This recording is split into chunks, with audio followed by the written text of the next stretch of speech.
Welcome to Find Your Fridays with me, Lorene Hughes. How you going? How are you? Let me just get through and do all of the background stuff so that I can really focus on you, because that would be awesome. Oh my goodness gracious. Alrighty. There we go. Open that up. Make it big. And hi, Holly. How are you, darling? Feels like forever since I've seen you. Oh, dear. Oh, thank you, darling. Thank you. Appreciate that. Oh, dear. So grateful. So grateful. Alrighty. Oh, so how have you been, Holly? It feels like forever since I've connected with you. Oh my goodness. My hair is getting the big chop tomorrow, so I'm very happy about that. It started driving me nuts, and my beautiful hairdresser messaged me today to say, hey, so just checking that you're going to be here tomorrow. And I'm like, yes, if I wasn't for this appointment, I would have gotten to and chopped it all off myself this week, because it's starting to drive me bonkers. And that's purely because it's hot. It's starting to get hot. So it's like, whoa. And I've discovered this, this spring, that having my hair up, because I have to for work, I can't wear it down for work. My scalp gets tired, and it's the oddest thing. I never really thought about it. I don't get headaches as such, but I get tired, and it's almost like my skin and my scalp just goes, oh, I don't want to be in that position anymore. I'm tired of holding this position. Which of course then flows down to the rest of my face, and then the rest of my face goes so funny. No, so we're getting the chop. We're going back to our asymmetric bob, which is what we had around this time last year. So that's awesome. All right, Christine's getting busy. She's getting busy in there. So without further ado, we best start working on our weekly reading. Which cards wish to come out for the weekly reading, my friends?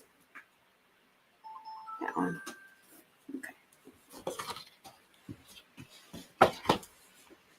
Beautiful.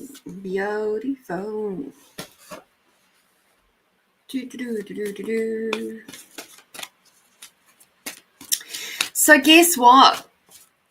We're in shadow period of a full moon, and apparently it's a supermoon in Taurus, if I am hearing correctly. Now, I used to get really confused by that, because my beautiful soul sister Chanel, she keeps up with all those sorts of things, and I'm just like going, what do you mean it's Taurus? It's not Taurus at the moment, it's Scorpio. And then I realized that, because I don't know everything, and I'm still very much amateur when it comes, in this lifetime, when it comes to astrology. But then I've realized that you've got your sun sign and your moon sign, and that the whole moon sign thing, like it's Taurus at the minute. So it's the full moon in Taurus. How exciting is that? Now, I have a funny feeling she put something up about the full moon in Taurus today. So let me just double check. No, she's probably going to put up something tomorrow when it's, I think tomorrow, yes, Saturday is the actual full moon. So she'll put up something tomorrow. That's all right.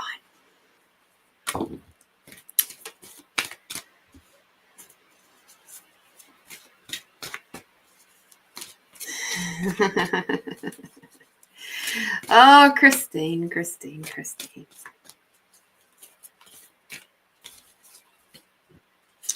So let us have a look at a weekly reading for the collective from the 16th of November through to the 22nd. We have, of course, got our full moon happening tomorrow. Whee! First one to pop out. Hello, hello, hello to everybody who's joining. Hi, Shawana.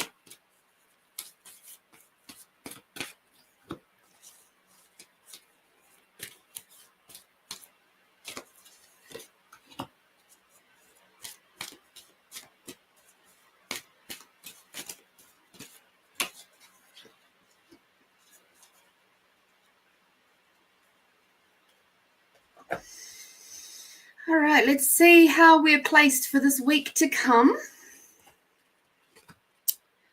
All right. Considering we've got the full moon.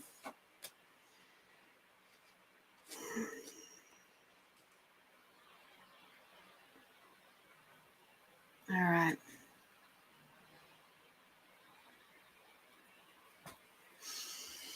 Interesting. So, first card for this week to come. And bearing in mind, these are just, it's a general reading for everybody, and you can pick it up, run with it. You can take it on board or not. It's up to you. The first card we've got is the Indigo and Crystal Children. So it says here, you have a bond with children in particular. You can help children who are sensitive. So what I'm seeing with that one is the full moon makes people go a bit bonkers, including our sensitive people, which is probably most of you who are tuning into this show, to be fair, including myself. So don't be surprised over this full moon time that the more sensitive ones among us are maybe a little bit more heightened in our emotions, or feeling a little bit like they're taking things the wrong way, or like you might say something and it's not intended to be hurtful, but the person on the receiving end is like overreacts in your eyes. It could be full moon energies. So just be mindful of how you're speaking with those beautiful people around you, whether they be young or old or anything in between. Just this full moon, especially with it being a super moon, is going to be really ramping up those energies. Along with that, we've got overcoming difficulties, and it says the worst is now behind you. You are surmounting all previous challenges. Now, this is interesting because what I'm seeing here is it very much reflects a conversation I was having with my beautiful friend today while we were having a Mars healing swap. And we're talking about how, 2023 was a really, really hard year for a lot of people. And it's like this year, and even the start of this year, has been challenging in many ways. But, as the year has progressed, things have gotten easier and easier. And I really feel this for this week is that this is, we're starting to think about the end of the year. We're starting to think about and reflect on the year that has happened. And perhaps, just perhaps, you might be starting to perceive that the things that have happened up until this point, it's like, actually, I've been through the worst of the worst now. I can do anything. I can fly. The next card that we have for this week to come is compassion. Soften your heart with respect to the situation and all the people involved, including yourself. So throughout the middle of the week is going to be a time where you're going to have to ramp up your compassion, especially for yourself. So given that we'll be having full moon tomorrow, which means Sunday, Monday will be shadow period. So we're still coming down from all of the so we've got 5 days of full moon-ish energies. So by the time we hit midweek, you might sort of be still reeling maybe a little bit from those overreactions. You might be feeling a little bit raw. And so just be gentle with yourself throughout the middle of the week. When you're having that Wednesday hump day slump thing, be kind to yourself and just take the pressure off yourself a little bit. The next card that we have is relationship harmony. So that's interesting that we've got compassion first and then relationship harmony. We angels are opening the hearts of everyone involved. Arguments and conflicts are being resolved now. So there's a lot of this conflict type messaging in this conflict resolution messaging happening in this particular reading for the collective this week. So don't be surprised if you start having some breakthroughs with relationships that have maybe been a little bit tough. Maybe there's some things that you've been wanting to get off your chest. Maybe you're feeling maybe just a little bit brave this week to be able to speak your heart openly and honestly. I would suggest, though, leave those sort of conversations more towards the end of this week to come, just because that, and wait until you're out of the full moon shadow period, because otherwise the other person may not be able to receive you quite so well. But towards the end of the week, next week will be much better. The next card that we've got for the week is gifts from God. We angels bring you gifts from your creator. Open your arms to receive. So this card is basically saying, watch out for those lovely synchronicities that are going to be coming up. Those moments where you have been creating and manifesting, and there'll be stuff that is coming forward that is just landing in your hands. Receive it openly. If somebody is coming to you and saying, hey, I've got this for you, and you're like in your mind going, how did you know that? Or that's just so amazing. Like, be willing to receive that. Don't say, oh, no, it's okay. Don't worry about it, blah, blah, blah. Like, no, receive it. Be willing to receive it. On the other side, this is also talking about receiving the gifts of the shadow self. That's what I've just been told. It's about being willing to bring in all of the aspects of you. These are a gift too. These moments where you have been in the pressure cooker of life, whether that be a parental relationship or a partnership, a work relationship, there's definite gifts happening there from those moments of struggle, where it helps you to look at the stuff you haven't healed for yourself, where you are then able to open your eyes. You can, as they would say, that the common term is the red pill moment, where you see the truth of your life. And that in itself is a gift, because then you can go, oh, right, I now understand why this had to happen, because now I am here. Now I have, maybe you have had a parental relationship where you felt severely neglected, and maybe not with, maybe you had a roof over your head, and maybe you had clothes on your back, and maybe you always had food, but perhaps you missed out on, the physical or emotional content of that relationship. But the gifts of that is that it's made you resilient, it's made you creative, it may have made you strive to do better in your other relationships in your world. It may have, sure, it left a gap in your world, 100%. But that gap you have then been driven to fill with that same or similar feeling. So you may have then gone out into the world and created a family of your choosing rather than the family of blood. And when you fill up your own cup, that is also a gift from God, in terms of this card, because you're allowing yourself to be you, all of you.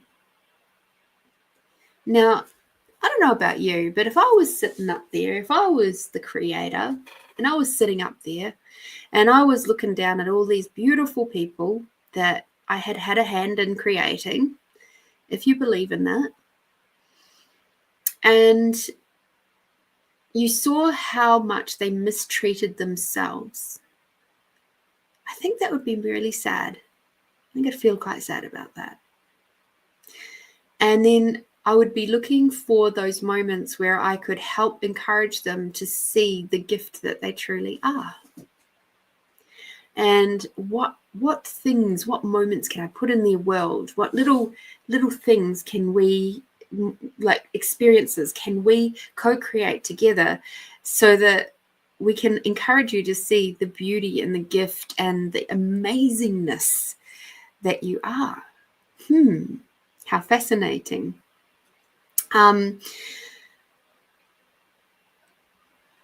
Just one moment, Alex. I'll be right with you. So yeah, that's where we're sitting with that right now. Okay. So watch out for those gifts that are popping up in your world that may be appearing as negative, but are actually positive creation moments. So that's an interesting reading for next week, isn't it? Fascinating. Okay.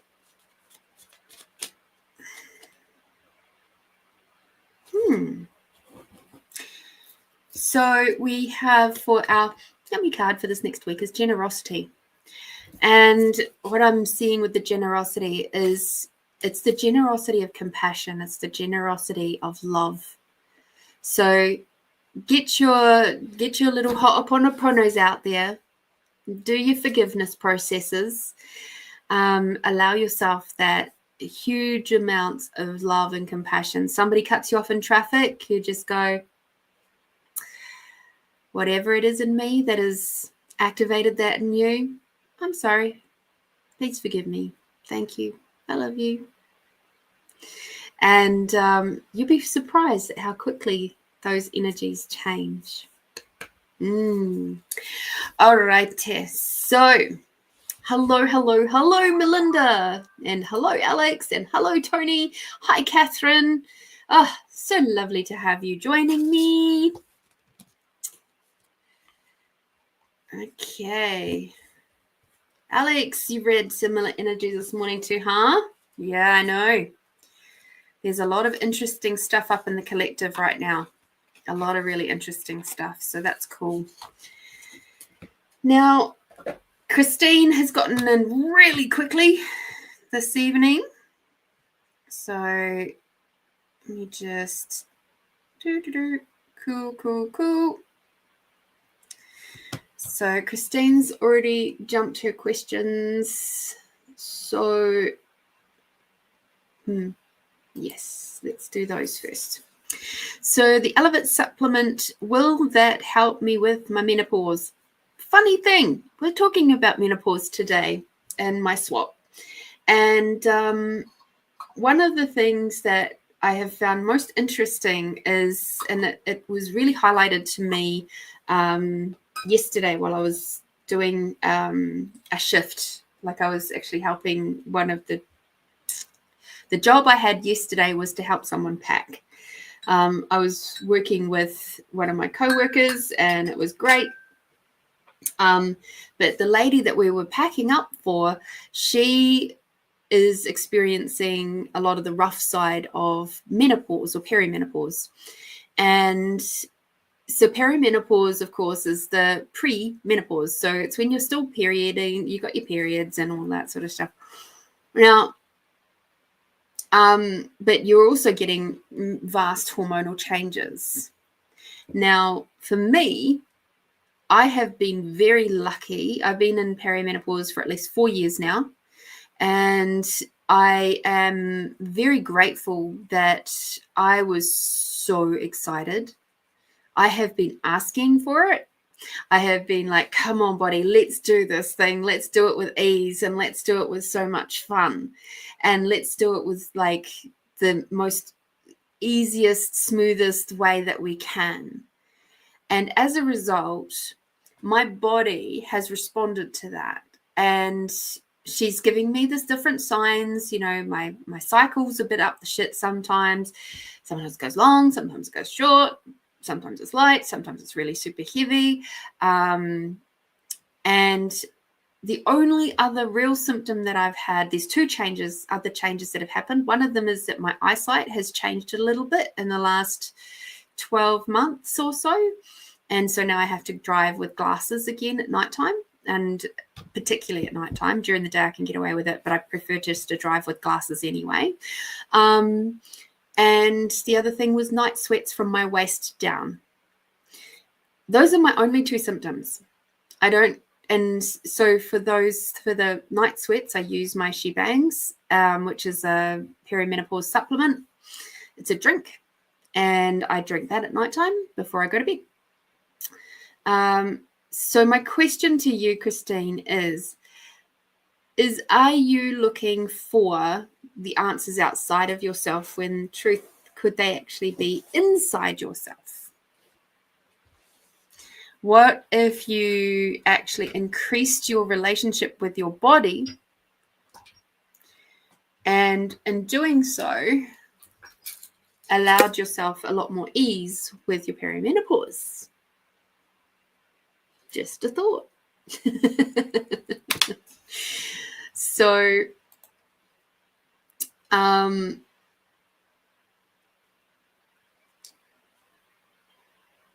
yeah, definitely, Tony. She's just saying, wow, amazing. I wish I did that. Yeah, you can have so much more ease with all of it if you ask your body.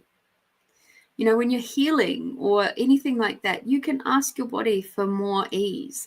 If you've just had a really fucking rocking massage, and, you know, if you've had a really, really super good massage where it's like releasing a lot of toxins, you can ask your body to have ease with that. Make sure you do the proper things, like drink plenty of water and all that sort of stuff to support it. But it's like you can ask your body for more ease. If you've had a really deep healing session, and for those of you who have ever done healing sessions, you know they can be quite the rough time afterwards, as your body readjusts, especially if there's been a lot of old energies released. Yeah, you can definitely ask your body for more ease with that, because the body can go into almost like shock symptoms, where you can get kind of like cold and flus and stuff like that. And you can feel really tired and lethargic and achy, and like getting a good massage and having an excellent healing session can both have quite funky effects afterwards for the next 24 to 48 hours. But you can also ask for ease with that, and your body can and will do that for you if you actually ask it to. You don't have to accept the status quo that you're going to have a shit time. And you don't have to have a shit time with perimenopause either. You know, it's like every time I have my period now, it's like, is this the last one? Come on, is this the last one? And then I listen to my body and she goes, not yet. And I'm like, oh, come on. And then I laugh about it, because I'm like, it'll happen when it happens, you know.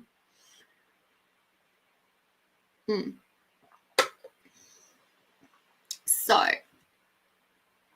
but Christine has asked us for a specific question. Bring up my books so I can show you. Okay.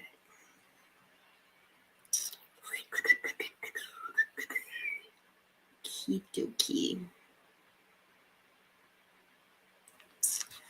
Okay. Woohoo! Show me the yes. Show me the no.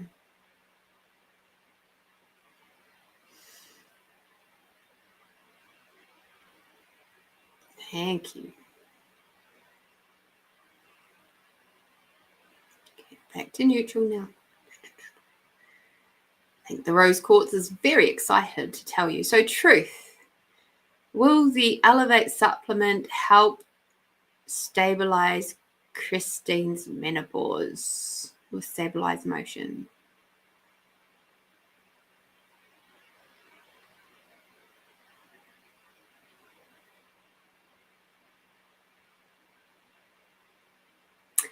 I'm getting somewhat.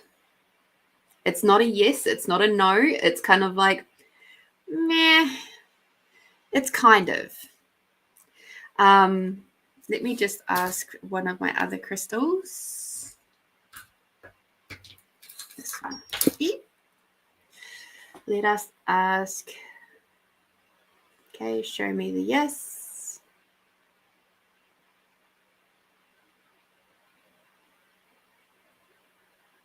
Thank you. Show me the no. Thank you. Okay, so truth. Will the Elevate supplement help Christine with her menopause?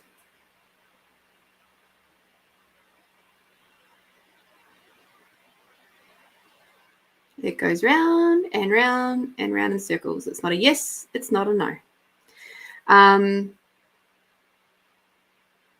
So it's kind of like it'll do something, but it won't give you the same amount of support that you're maybe expecting. Okay. Let us ask a different question. I'm going to come back here to this one. Okay. So we'll go truth. Can Christine ask for her body to have more ease with her menopause symptoms?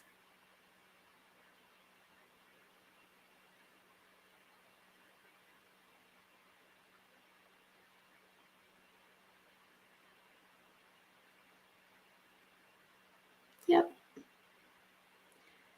Truth. Will Christine be willing to ask for ease with her menopause symptoms?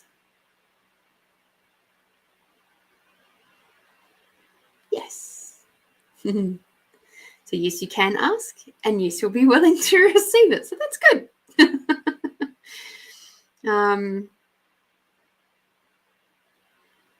So yeah, just all right. Keep trying. You'll find something. You'll find something. All right, and for your second little donation that you gave, let me jump right back up to where you had your question. My mum passed away in 2017 in November, has been with me. I feel it. Awesome. Is she entering my dad's dream? I am feeling it since my dad said her name out loud to another woman when I was in the car.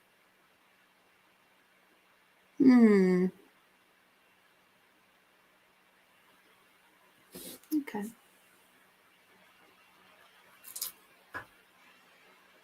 Ooh.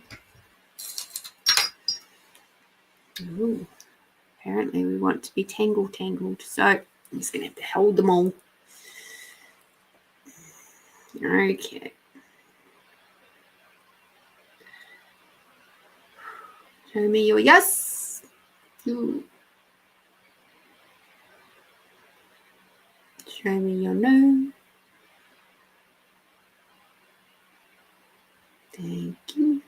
Because it's so heavy. It's such a heavy piece. It takes the team a bit longer to be able to move it. So truth. Is Christine's mum floating around her and her dad at the moment? And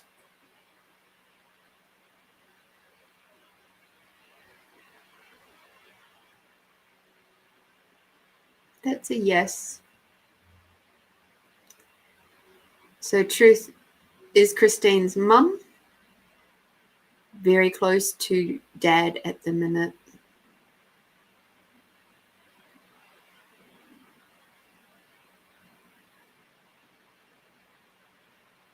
Yep. Okay.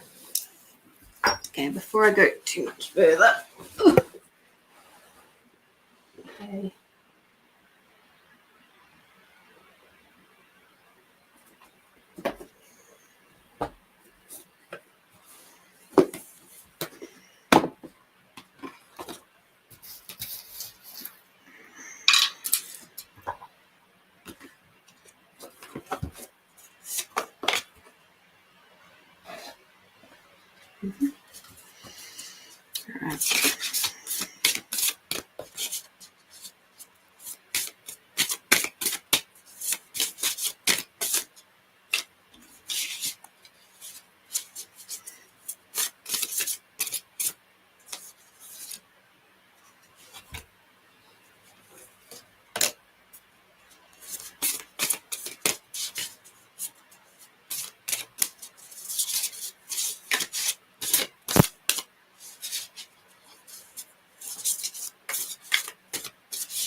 Okay.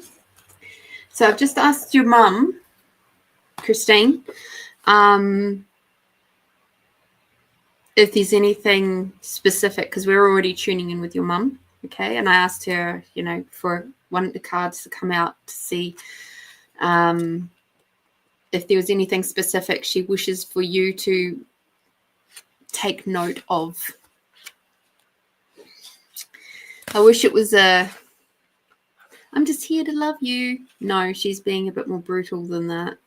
And sometimes, so I'm just sort of going to say this. Sometimes our relatives can be quite blunt. Hi, Nicole. Yes, I'm going good. Thank you. And they do this from that space of love and to kind of give you a little bit of a shake up. All right. So here is the card that she asked for me to read for you. I'm just going to take your comment. Oh, no, I can't. Okay. So, Christine, you got the self-sabotage card. So this is what your mum would like you to know and to be aware of. Become conscious of how your inner saboteur functions. You are about to sabotage a big opportunity. Now is the time to stop procrastinating and cease focusing on your energy on why you are unworthy of wonderful, enriching experiences. When you connect to the saboteur archetype, you begin to recognize all the ways you pass up interesting opportunities in relationships which could make you grow, learn, evolve, and become fulfilled. The saboteur is terrified of change and guards your heart from that which is meaningful to you. With the misguided belief that if you don't try, you can't fail, it forgets that if you don't escape from your comfort zone, you cannot succeed and experience the love and joy which would fulfill you. On the lighter side, the saboteur can help you to connect to your intuition, help you to listen to your deeper wisdom. It can assist you in deciphering potentially dangerous situation from an exciting one. So this is about getting that shadow part of yourself and making friends with it. Okay. And allowing yourself to take a chance to do things differently. So mum is trying to just say, hey, it is time. It's time for you to look out beyond the box that you're in. All right. Thank you so much for your donations, Christine. I'm incredibly grateful for you and all the wonderful questions that you bring to us to have a play with, because I love them. And jeepers. And they're certainly fascinating. All right. And let me just have a quick look and see who's the next. Tony. Tony Love, can you please pop your question in the chat so I can answer that one for you? And after that, I have Alex. Alex, you're after that. All right. Oh, look, I have, oh, you can't really see too good. It's actually blue. It's Blue Lotus tea tonight.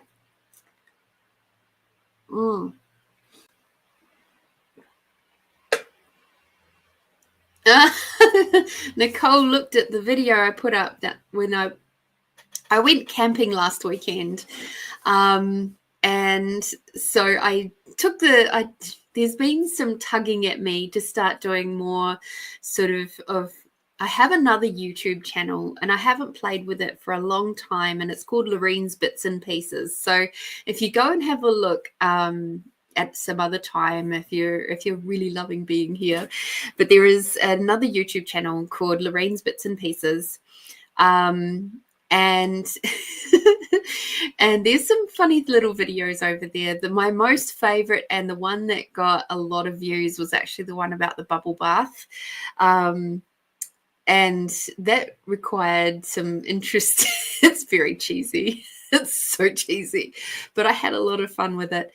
And so there's been a little bit of a tug at me to do more stuff with that, as well as being here with you guys. And that's kind of like a little bit of just dipping my toes in the water again of starting to do more of other videos of life. And maybe popping them up on the Lorene's Bits and Pieces channel. I'm still pondering that. There's other things that I wish to create as well, that will be just as much fun. But yeah, yes. So that one was fun. All right. Just need a bit more water in my tea because I let it brew for a bit long. So yes, my Blue Lotus Effect. It's in this gorgeous container here. And you go onto the Blue Lotus Effect, and this one is the Euphoria one. The Blue Lotus leaf flowers. So it's a loose leaf. Oh, look at that. You can actually see that they're blue. Isn't that cool? And you get to choose how strong you want it. And it can help with a lot of different things. And I'll just read what it says. The Euphoria is a blissful blend that may have you feeling relaxed, aroused, calm, creative, connected. And this tea may help increasing libido, erectile dysfunction. I don't have that problem. Astral travel, sleep, mood, PTSD and addictions. So it's something that just can really help you feel good. That's the way I look at that. It just sort of makes you feel more settled in your body. So yeah, the Blue Lotus Effect is where you get that. Do not go to Blue Lotus Australia. It's a scam site. Don't go there. I actually got an email from the Blue Lotus Effect today saying, don't go to Blue Lotus Australia. It's a scam. They're trying to pretend to be us. They've cloned us kind of thing. And so they're getting lots of like really negative reviews and stuff because this Blue Lotus Australia is a rubbish site. So Blue Lotus Effect. And that way you'll get the proper stuff. Hi, Anne-Marie from South Africa. Hi. How are you? Oh, cool, Nicole. You went camping the same weekend and you were camping in your van car. Yeah. I have pondered camping in my car, but, you know, I really like camping in my tent.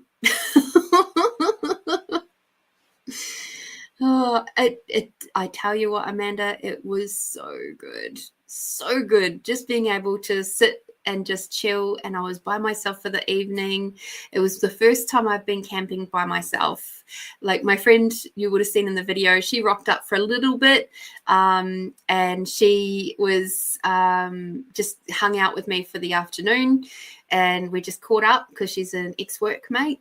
And now we're just friends. And then I was able to sit down with my book and just watch the sunset and watch all the cows and the sheep and doing their things, walking across the paddocks. And it was just so good. And it wasn't far from here either, which was really nice. It was only about 17 minutes down the road. So that was cool. All right, jumping back up to Tony now. So Tony, I have a meeting with the regional manager on Monday, and my friend will be there to support me. Will the complaints that I'm addressing him be positive? I'm asking about the roster change being too much for me in my situation because some staff don't know how to use my oxygen machines, or will he appoint staff that know? Woo-wee. Okay, dokie.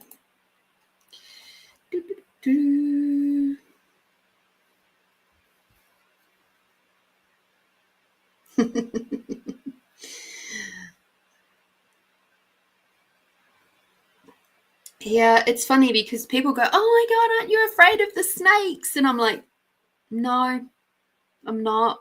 They're like, but you're from New Zealand. They don't have snakes in New Zealand. And I'm like, yeah, I know. But I also lived in a house with 19 venomous snakes and 5 pythons. No, I'm not afraid of snakes. I'm respectful of them. I know how to, manage them. It's just that they don't worry me whatsoever. The one thing about tents these days, they're short. They're all short ass things. I like being able to stand up in my tent. It's a little bit more awkward to set up, but I like being able to stand up. It's good. It's good stuff. All right, Tony. How are we going to go around this one today?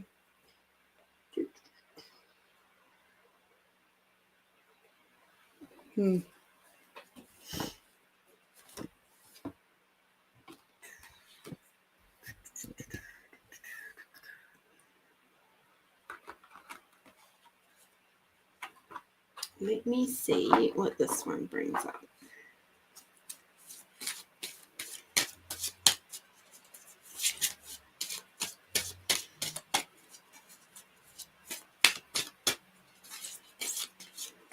Okay, so the question is,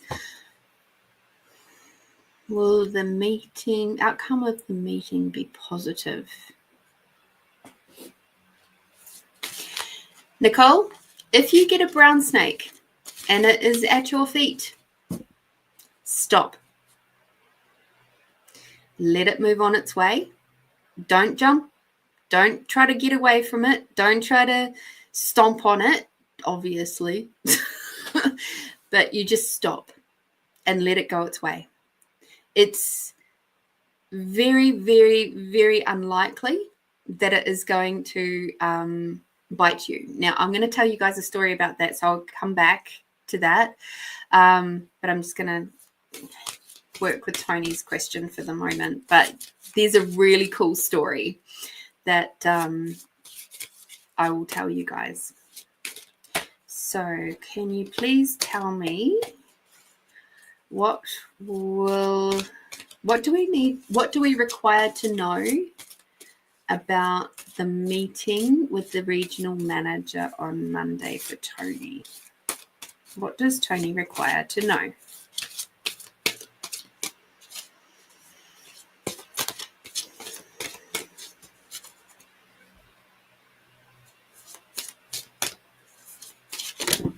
Whee! Okay, that's the first one.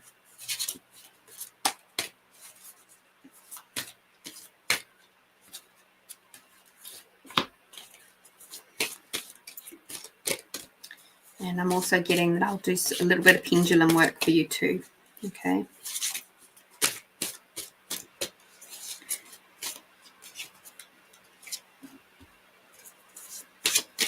One of the best parts about my camping trip was the animals, actually. Apart from reading my book, which was freaking fascinating. It's called Bruised Soul by Graham and Robert Parker.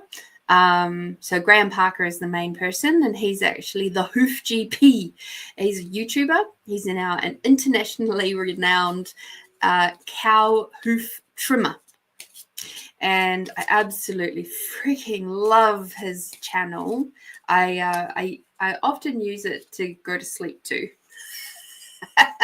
Seeing, strange pussy hooves is like soothing to me apparently as I go to sleep. But yes, he's got a very fascinating backstory, and he's been through a lot as a kid. And I'm only into his 20s, I think, at the moment, or his mid-teens, mid to late teens, and even that is just like, wow, I'm so engrossed. It's one of those books that I have to be willing to set aside a good chunk of time because I just get so engrossed. It's not a book that I can pick up for just 5 minutes and start reading and then put it down again because I don't want to put it down. It's very hard. All right. let me see what these cards have to say.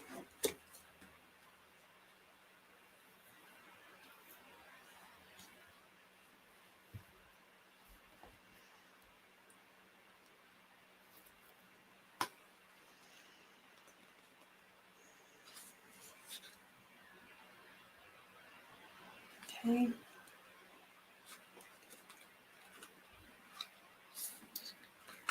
I think I'm getting the message. Thank you.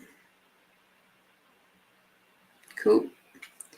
I'm just doing a quick little skim through.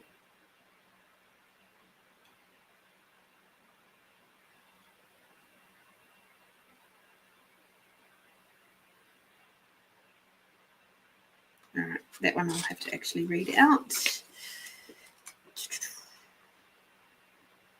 Cool. 926. Cool. All right. So the first card that we've got here is to awaken your vulnerability. Okay, Tony. So for this meeting to go well, you're going to have to be a little bit different. You're going to have to approach this from a really different way. So you're going to have to let people see your heart. And as I go through this quick reading, you're going to see how that looks. So the first one is to awaken your vulnerability. You've got to be willing to be vulnerable. And the vulnerable doesn't mean susceptible to harm. It means being willing to be open and willing to be in your heart space. Okay. The next card that I pulled for you is to practice positivity. So you have to, the card that the little thingy says, stop judging and start looking for the good. All right. Now that little message there is one that will just flow through a couple of these cards. So when you approach these people on Monday, you're going to have to approach it from a different angle to what you have been doing, because at the end of the day, nobody likes to be told they're doing a shit job, but they do like to be told how to potentially do things better. All right. You know, it's that whole, the 3Ks thing of kiss, kick, kiss. You have to, or the what do they call it? What I think they might call it the criticism sandwich or something, the constructive criticism sandwich. You've got to tell them something good that they're doing, and then you can give them the little bit of feedback, and then you've got to give them something good at the end as well, so that they leave with a positive taste in their mouth, not a negative one. So you have to practice your positivity. The next card is one that I'm actually going to read out a little bit of, which is minimize guilt. Okay, so that's this card here. And it says, take steps towards noble thoughts, feelings, and actions. Whilst a little bit of guilt can be healthy in letting you know the difference between what is right and wrong, too much guilt can place you in a state of constant self-sabotage, self-harm, sickness, and egotistic, it's all about me attitude. Guilt can either ask you to look at what you feel you have done wrong and create new possibilities of behaving, or encourage you to continue doing the very thing that you feel guilty about. If left unchecked, guilt and shame can eat away at your body and manifest as heart disease, liver disease, asthma, migraines, weight gain, insomnia, and a host of other issues. This card asks you to elevate what you feel guilty about and make a decision to change. This may include taking responsibility for your actions and humbly asking someone for forgiveness. Alternatively, you might work on exercising the power of your will to make a decision to stop doing something harmful. You are also encouraged to start taking guiltless time to work on your self-refinement.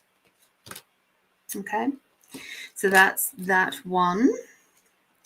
The next one is again speaking the same message about how you're using your words and how you're interacting with other people. So this is temper your criticism. Become discerning instead of critical. When you're critical, you harden yourself and literally put energetic knives into others. You also block yourself from becoming a more refined, sensitive, and intuitive human being. Your healing pathways get blocked and your bones and muscles begin to disintegrate. When you are harsh and critical with yourself, you lose your life force energy, your self-esteem, and you become depressed. Your ability to be flexible, think deeply, and receive new, higher wisdom is also limited. Start looking for what is good, holy, and beautiful in each person. Develop discernment while still encouraging yourself and others to grow.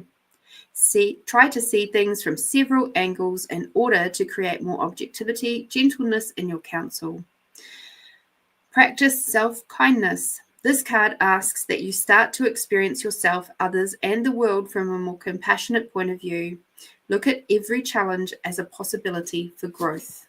Okay? And the last card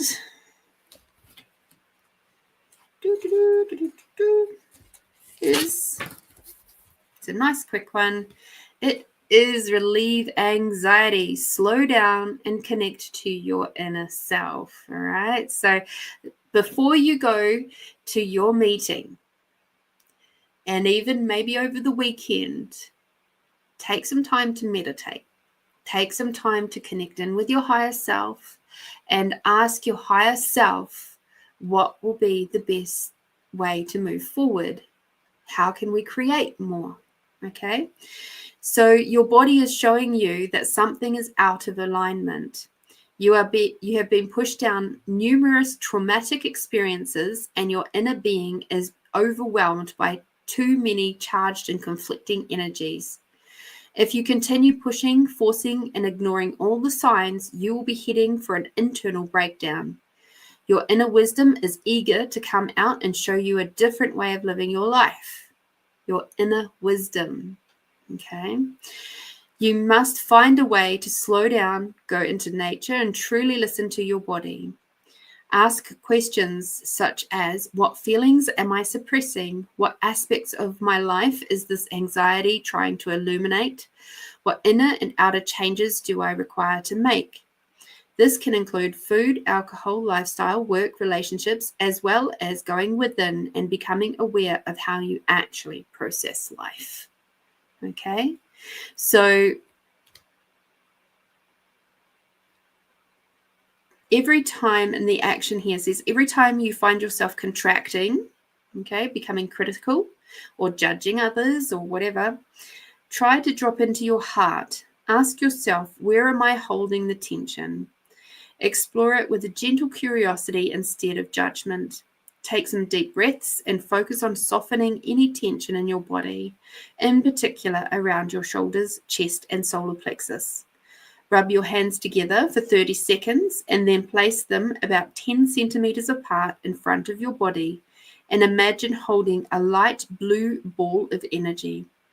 Transfer this calming ball of light into your head, shoulders, nervous system, and anywhere else that you require to relax. Come back to your heart and focus on creating inner harmony, openness, and positivity. All right. So that's what you are required to know about that meeting. You're going to have to approach it from not you're doing this wrong and you're doing that wrong, blah, blah, blah, blah. You're going to have to approach it from a place of gentleness, kindness, compassion, creativeness, collaboration is the word I was trying to find in amongst all those others. Collaboration. Okay. And once you get that sorted, you'll be okay. But it's kind of like you've got to take the high road on this one. Yes, you can still get what you require. And yes, you can still absolutely get people trained up to work with your oxygen machines and things. They're not that fucking complicated. I know, I've worked with them myself. It's not hard. But it's just a case of making sure that the people who do work with you are aware of what's required. But also management, that's cool. I'm glad that you've got a meeting with the regional manager. You're going to have to be a little bit more gently. All right. So process your anger. All right. You can still use that. You can use that anger to help propel you forward, but don't use that anger to hurt.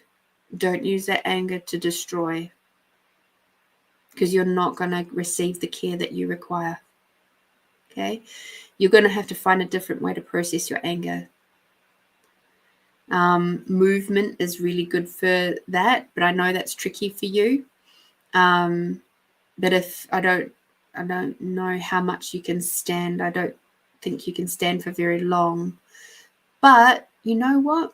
If you could get a little bit of music going, maybe if you've got headphones or something, so you're not bothering the other residents, then like you can sit in your bed and dance, use your arms. You can get a hell of a lot of movement just from your torso, and just move your arms to something really rockin', like something that's a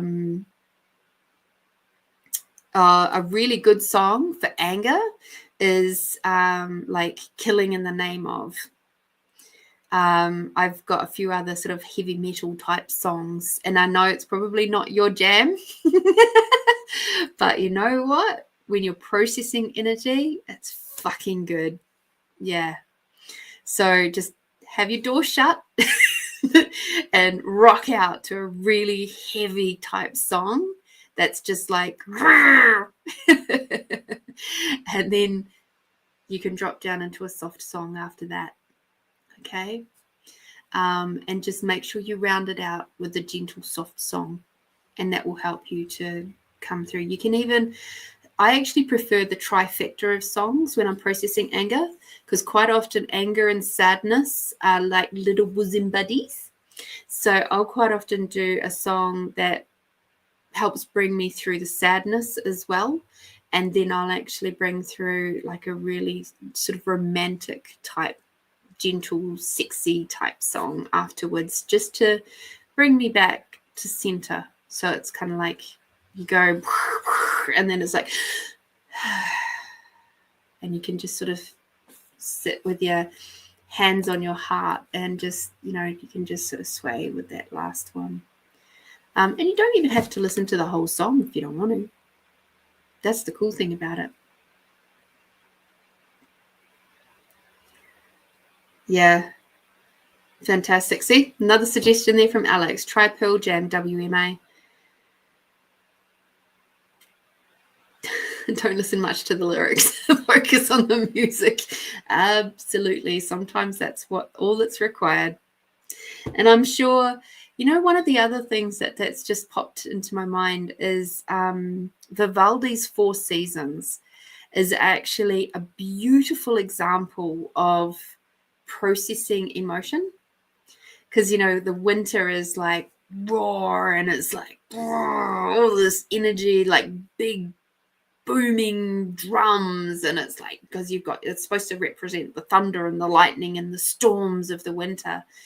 And then it goes through to sort of like the bubbly softness of and the excitedness of spring, and then it's sort of like the calm summer days where it's just kind of like, ooh, did you yeah.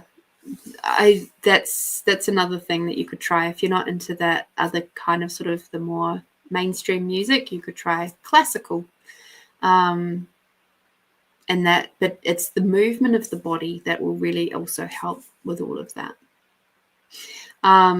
There's another song. What is it?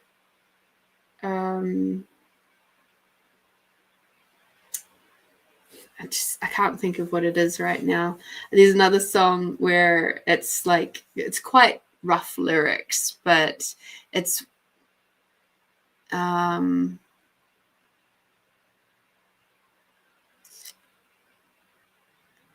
yeah, I can't think of it right now because I'm in too much of a happy space.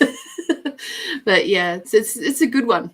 It's like a lot of those sort of more heavy metal type songs are actually really good for processing rough anger type emotions. Yeah, it's awesome. I was thinking to try Meatloaf, Bad Out of Hell. Cool. If that works, go for it. Like, you'll figure out the songs that work for you. Oh, was it these why have I got Rage Against the Machine in my head? It's possibly one of their songs that's in my mind of that's bloody good for processing shit. All right. Thank you for your kind donation, Tony. Crafting Possibilities and Find Your Fridays podcast. We're so grateful for your donation. You literally just helped to keep the show running. So super duper grateful for you.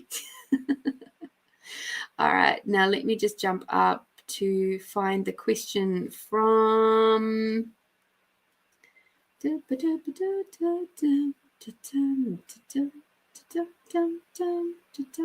I have to go and find it now. Alex. Okay.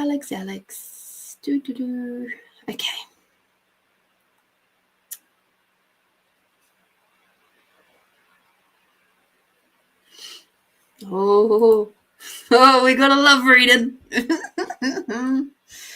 Oh boy, we gotta love reading.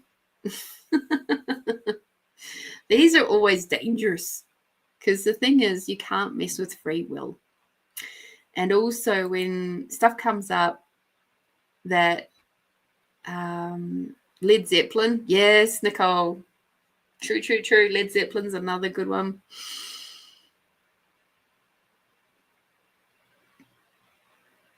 Yeah.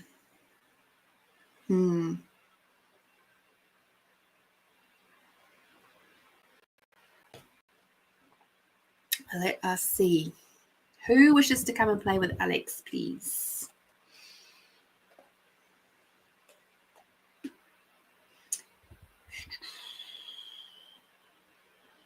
Okay, cool.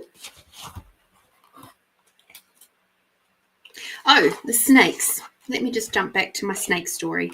Well, it's actually not my snake story. It's actually my ex-partner's snake story. So the reason why I was living in a house that had so many snakes in it was just going to put a star on that one so I can hide it and still find it. Cool. Was because my partner at the time was a snake catcher and educator, and so he actually had a really big collection of snakes. And for those of you who know me, that you know that one of those 23 snakes is mine, and I was able to get her during our time together. It was a Christmas gift, which was really awesome. She's now 8, and so it feels like a really long time ago. It doesn't feel like that long ago that I've had her, but there we go.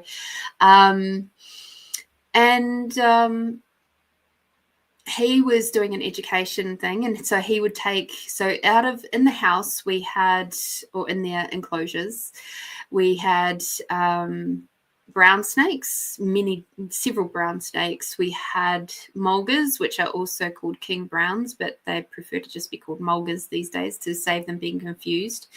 Red belly black snakes. We had a mainland tiger, a kangaroo island tiger.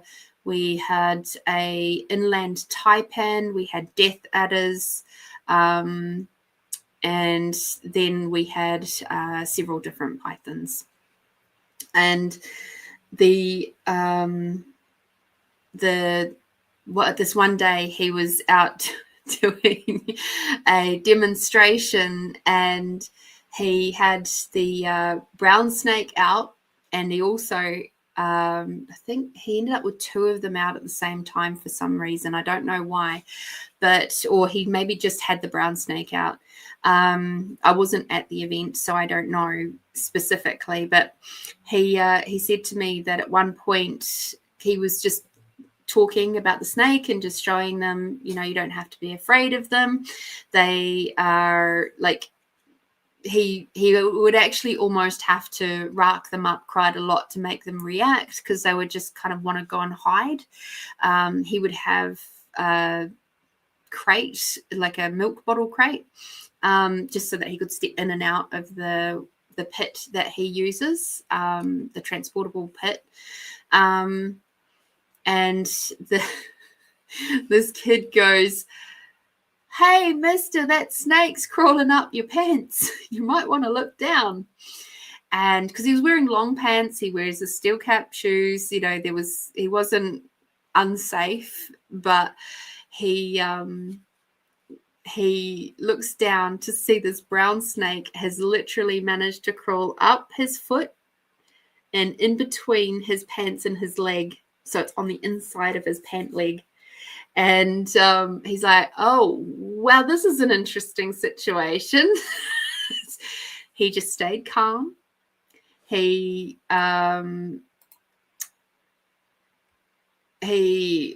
basically just took his hands on either side of his thigh, and he just very, very slowly moved his hands down his thigh till it got to his knee. And he could obviously feel that the snake was moving up and sort of wiggling around and stuff. And he basically made it so that the snake couldn't go any further up his pant leg. And once the snake realized that actually this isn't going to be a good hiding place for me, it turned around and then slithered out and went to another spot in the pit. And everybody was like dead silent while this was all going on. Probably only took a couple of minutes at the end of the day, but that was certainly a story for the storybooks. And it's not the first time something like that has happened. There was another time where he was actually out snake catching. He was out on site, and him and a mate, and it was quite a large brown snake, very much adult and very chunky brown snake. And this brown snake just decided to get a little bit more assertive and go whoosh straight up the front of his pants, and he's just like, and he's just standing there. And he said to his mate, "Don't you move." And his mate goes, "Mate, I'm not going to move." And so the two of them standing there stock still like a tree, and the snake just kind of went, "Okay, nah, this isn't that interesting. I've got nowhere I can actually grab onto." Not like a tree branch or anything, so I'm just gonna go away. I'm just gonna move away from this one. It's no worries to me. And then of course he was able to catch it properly and then put it in a bag and relocate it. But that's what I say, when you come across a brown snake, the best thing you can do is just stop. You can just stop and let it go on its way. So, yeah, Amanda says, "My sister's husband is a snake catcher, but used to milk them, got bitten by an inland type, and died twice on the table. So lucky he made it." Gosh. Yeah. I wouldn't want to be milking them. No way. And inland taipans are freaking smart, but their venom is brutal, absolutely brutal. So like in that room, we had, out of the top 10 most venomous snakes in the world, we had something like 5 or 6 of them. It's like, whew. So yes, snakes are fascinating creatures. Sydney and Melbourne is still set. Snakes are everywhere. But you often don't see them, not unless you're out camping.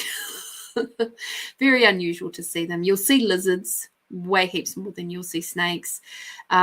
Snakes will be out around this time of year, only because the babies have been born and they're out hunting for food. They're out through the summer, but not during the day, really, because it's too hot for them. Particularly here in South Australia, it gets way too hot.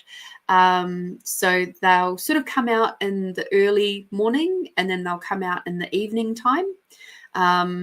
They're more likely to just be somewhere where they're kind of in the shade but keeping warm during the day, which is why when you do come across them in the middle of the day, they'll actually be not moving very quickly. But if they do see you and they kind of get a bit of a fright, they might sort of go, whoa, you know, and might rear back. But it's more of a defense mechanism, because at the end of the day, they don't want to waste their venom on you. They can't eat you. So they would much rather just maybe even give you what they call a dry bite or a bump with their nose, just to say, like, get away from me, because it takes them almost 2 weeks to regenerate. Like, if they've fully envenomated something, it takes them about 2 weeks to regenerate that venom. So basically they're going hungry for the next 2 weeks. So they don't want to waste the venom on us. So yeah. But yeah, snakes are awesome. They're super fascinating, and I love the fact that I got to work with some. I think tomorrow's My Life is Good picture is actually going to be me with learning how to work with a red belly black snake. So yeah, super interesting. One of the reasons why I'm so grateful for that particular relationship, because I wouldn't have had that experience otherwise, you know.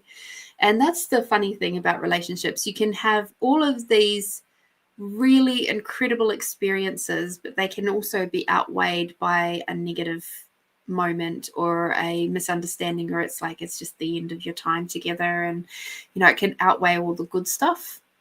But you come together for a reason. All right, back to Alex. All right. So Amanda said he did it for years, but it changed about 6 months after that. Moved his young family to Darwin. I think that's when he realized milking wasn't the best job with the young family. Oh, absolutely. That'd be way too scary. Nicole had 2 brown snakes up here. They were 8 foot long. Yep. And they were at my feet. One of them tried to get me to attack me, almost got me. Okay. So what the other funny thing, I'm just going to jump back to that for a moment. It's a good time to do snake education because the snakes are out and about. So one of the things that happens quite often and is that the snakes, so imagine you're like, as a snake, you're here, but your safe spot is over there. But between you and over there, which is your safe spot, there's a human standing in the middle of that. And that human is starting to go, oh, fuck, snake, right? That makes the snake scared. The snake is like going, oh, shit, here's this big, huge thing. What the hell am I supposed to do with that? And they're trying to just I know my safe spot is over there, but they're in the way. So I'm just going to try and keep going straight for that, because that's my safe spot over there. They don't think, especially brown snakes. Brown snakes are fucking dumb. They're not like inland taipans or taipans in general, because coastal taipans and inland taipans are very, very, very smart snakes. And they can be very aggressive. Our brown snakes are not really particularly aggressive, but they are determined to get to their safe spot. So they will actually try, and it might seem like they're trying to go for you, but more likely they're actually trying to get through you to get to their safe spot, which is likely over there. So the other thing you can do, apart from just stop and just let them pass you, is you can very, very slowly move away. Move in the opposite direction to whichever direction they're trying to go. And you can very, very slowly do that. Don't make any sudden movements though. But yeah, that was something I found really fascinating about snakes was like they just want to go to their safe spot. That's it. You know, and then people go, oh, but they chased me. No, it's just that you happen to be going in the same direction as their safe spot. So yes. Good night, Tony. Thank you for tuning in, and thank you again for your donation. Have a fabulous weekend. You've never seen a snake, not even at the zoo? I tell you what was so cool when I went to Bali was actually going around and going, I can identify that one and that one and that one and that one and that. I felt really good because it was like, hey, I have been listening to my partner with all of his snake knowledge and stuff. And also just be warned that exactly, oh good lordy, that snakes have venom, not poison. Okay.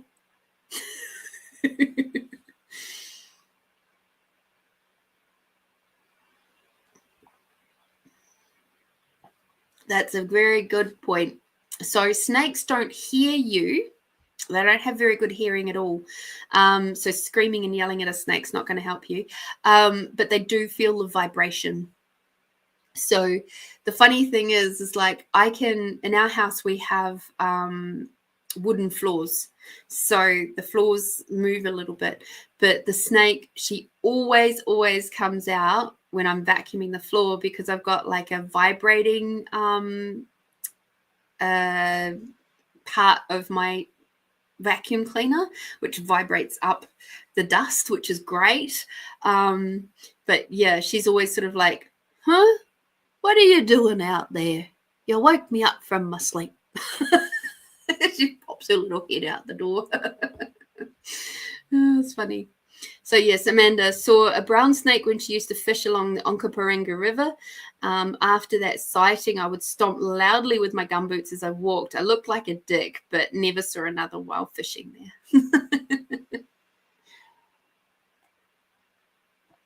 So yes, walking loudly helps. It's not so much the sound, it's the vibration.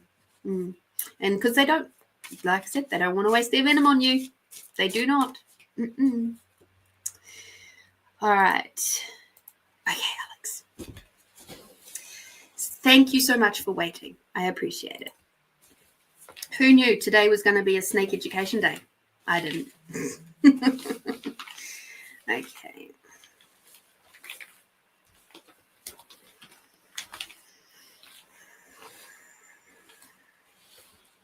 Jean-Pierre and Alex.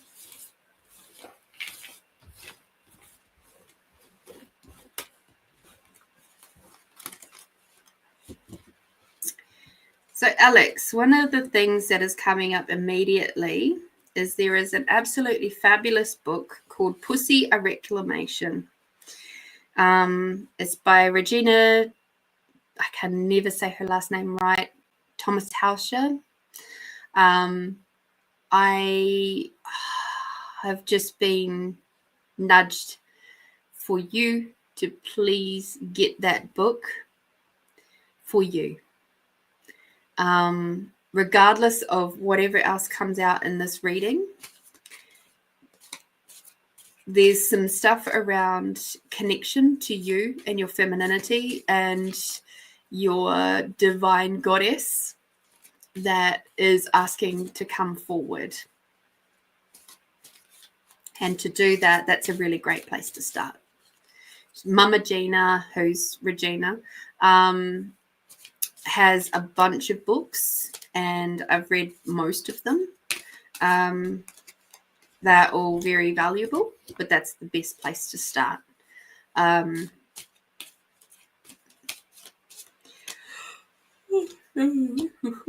Moving some energy already. Awesome. So yeah, you've got to get reconnected to you. so that then you can have a big, beautiful, amazing, incredible relationship. That relationship has to start with yourself and rediscovering all the parts and pieces of you. So if you look up Pussy, a Reclamation, it's a white book. It's got a white cover on it. It's pretty fucking cool.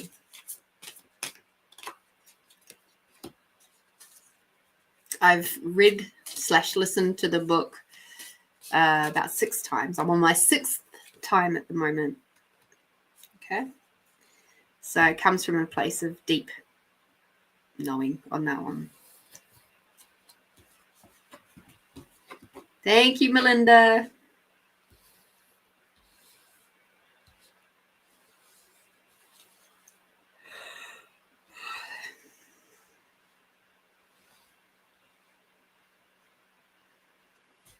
Okie dokie.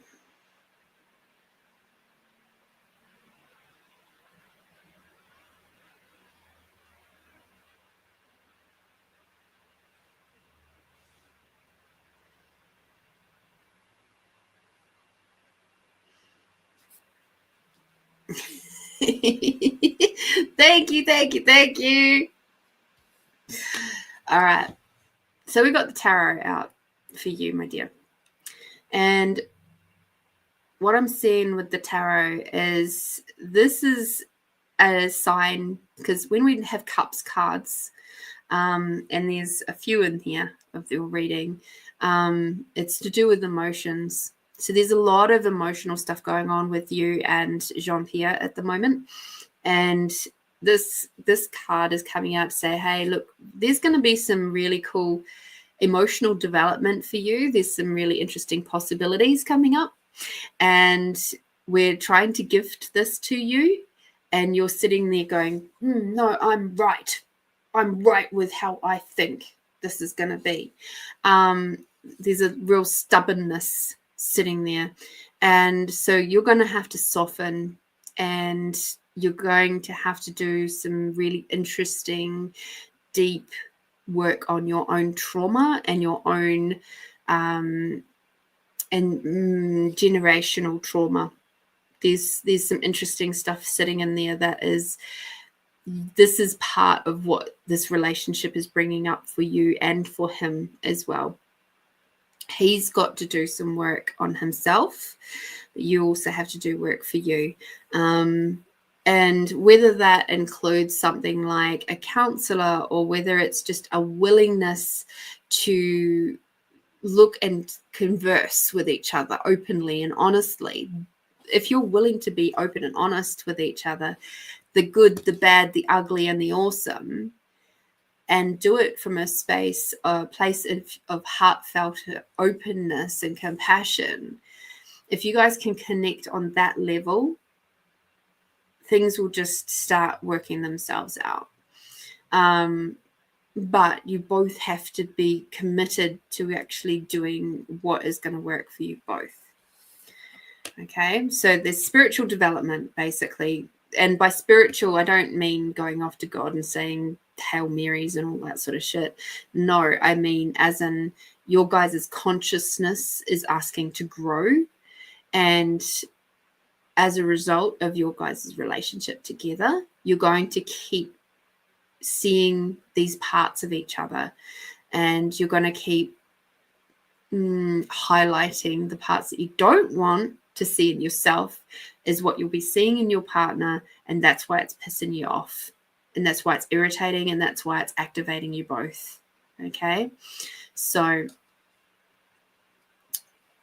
next we have the lovely, what is it, 6 of Cups, which has actually got this card here.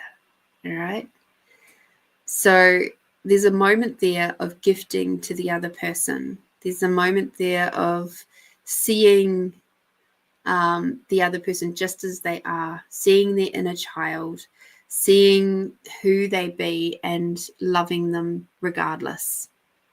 Okay, so yeah, anger,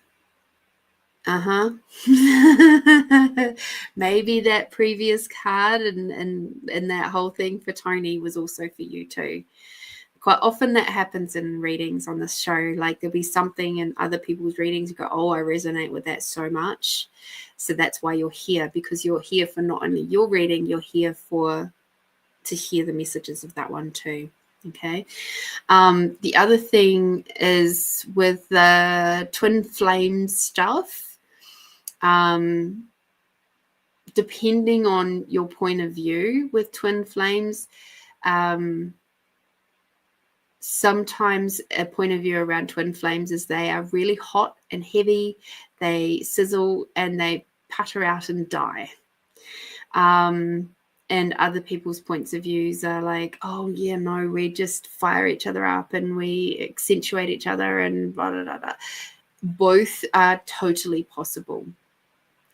But don't get too hung up on the whole twin flame terminology, okay? See your interaction with him as being unique and beautiful and exactly what you require in that moment. Now, whether this will continue to grow or not, that's a whole other thing. Okay, I'm going to do another set of cards just for that. Or maybe I'll do pendulum after I finish with this. All right. The next one we've got is the King of Cups. And the King of Cups, he's an interesting one because he's the guy who is like really emotionally well-grounded and connected. And at the moment, he's actually reversed. He came out reversed. And I've put him upright so it's easier for you to see. And at the moment, you guys are not emotionally grounded. You're not the masters of your emotions. And as a result, things are kind of a little bit topsy-turvy. So for you guys to work things out, you're going to have to start using your words in a compassionate and kind way. You're going to have to learn how to argue or discuss a point without hurting each other. And to do that, you've got to get those good arguing tools and techniques down. So it's learning how much can a person receive. So for example, if I have to bring something up with my dearly beloved partner, I know I have to keep it really short. I have to keep it really calm. I can't, like, if I come at him all full of like big, huge energies, he just immediately shuts down and walks away. He can't do that. He doesn't do confrontation at all. And that's part of what he's got to work through.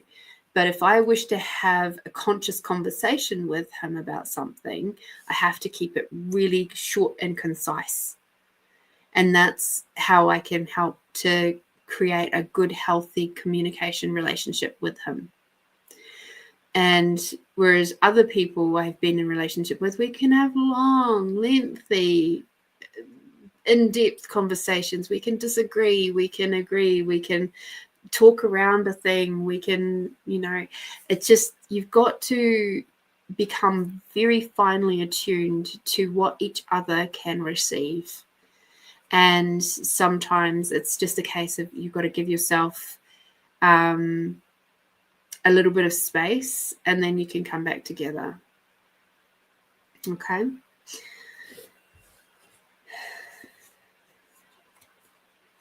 The next card that we got for you both is the Six of Wands.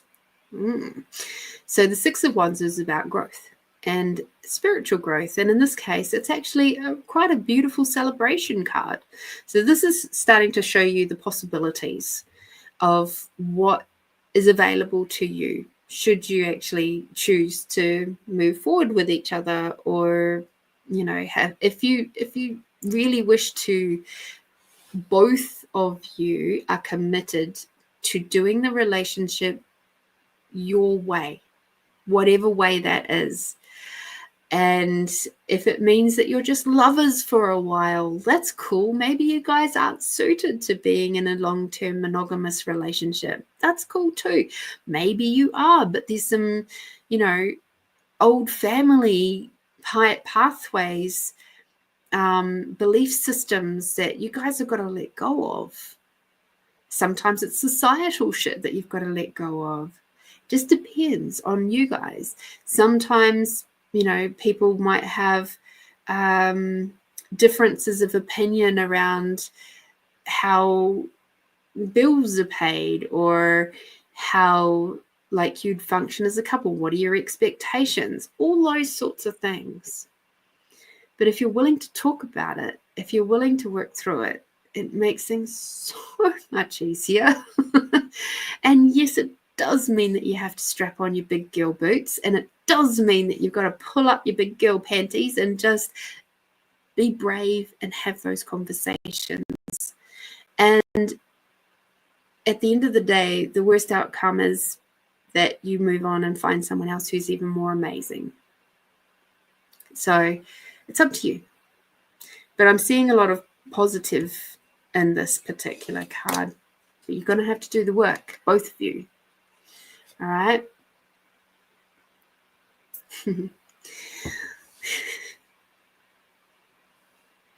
This card is the Knight of Wands. So again, it's about spiritual growth. It's about being, it's a fire element. So you can get a little bit hot and heavy. And it's almost like he really wishes to be your knight in shining armor. And there's a moment there where it's like, I'm wondering, do you have hyper independence issues or coping techniques active? I'm just wondering. Because being a person who is hyper independent can be very tricky for a man to know how to be with you. So I'm just curious if you could answer that question, because I get the sense that that's possibly a yes. And then if hopefully you understand what that means. Okay, so hyper independence is basically, it's a learned survival technique from when you've had a lot of trauma where you've been neglected. So you've had to become super duper duper independent, and you do everything for yourself. Everything, because nobody else can do it better than you can anyway.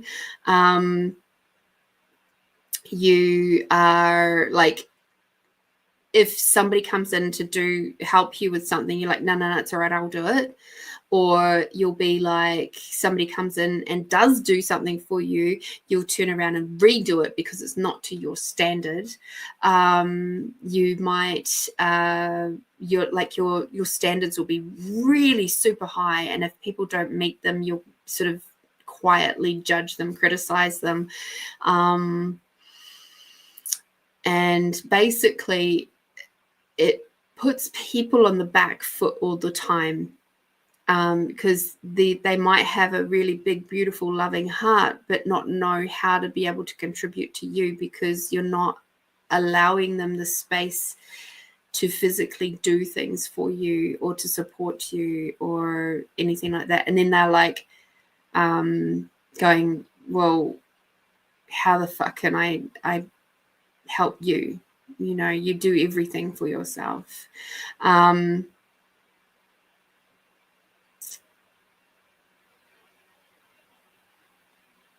Yeah. Okay, cool. So yeah, being older, you can end up slipping into that hyper independence thing. Be on the lookout for the ways that he's trying to contribute to you. That's cool. That's awesome, Alex. Your own event company. Awesome. Yeah. So just be aware, and be aware where you can allow him to step up into that man role. him being 18 years younger, you might find that he is still trying to figure himself out and how he fits into the world, which is, that's not a bad thing. In fact, that can be quite fun. So I would definitely recommend for you, get Pussy, a reclamation, and you'll once you're in that book and you've read through to the end, you'll understand why I'm saying what I'm saying.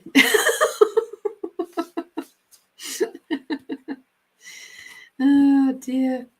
Yes, and giving him manly things to do so he can feel useful is good, but also encourage it when he comes to you and goes, oh, I noticed that blah blah blah needs doing, or like when he uses his initiative, oh wow, that's amazing, thank you. Because we've got to be really fucking careful that we don't slip into mother mode where they rely on us to give them all the guidance. And yeah. You're lucky I haven't told you to go and read The School of Womanly Arts, because that's the next one that I would say to read. All right, so let me just quickly have a look at, I'm not going to grab the thingy, I'll just do it here. So.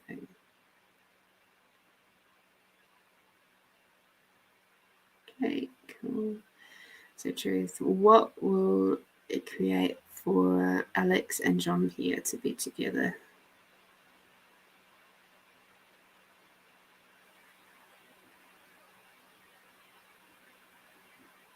Cool. All right. So the pendulum is saying it's a positive thing for you two to be together.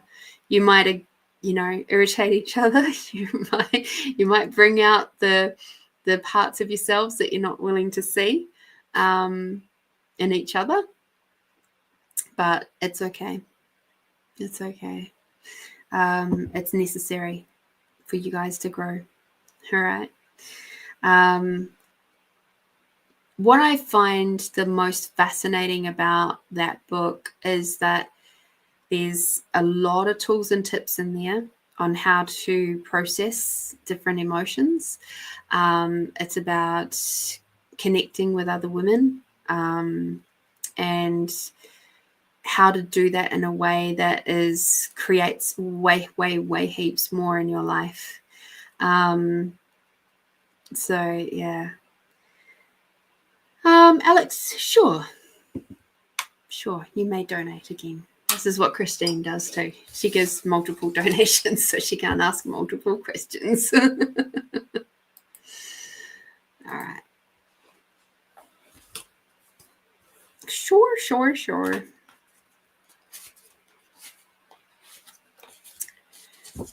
So I'm wondering,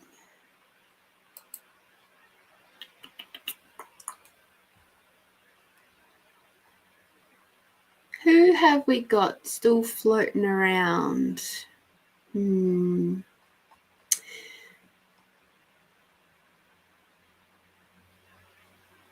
Cool.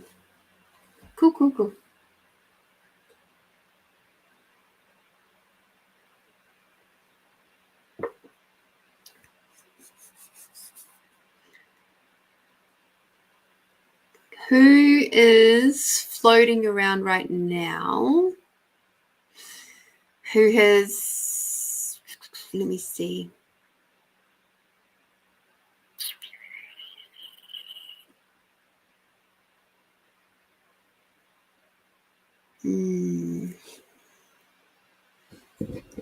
Cool.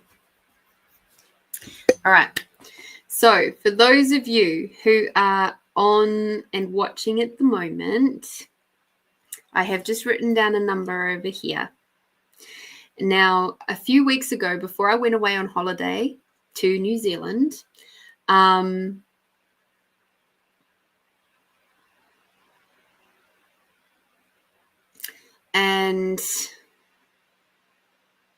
Brooke Hadland actually donated for a reading. as a pay it forward, which is a very, very sweet thing for him to do. And I haven't used it yet. I haven't gifted it yet. So, of you beautiful ones out there who have not yet had a reading,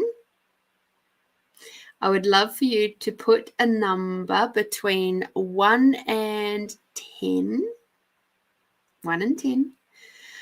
And put it in the chat right now. And the first person who gets it will receive the reading. Receive a free reading from a Pay It Forward with Brooke. So if you haven't had a reading yet tonight, that would be a really good idea.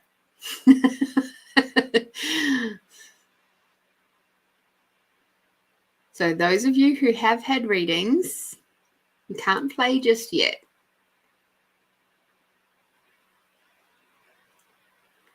Keep going.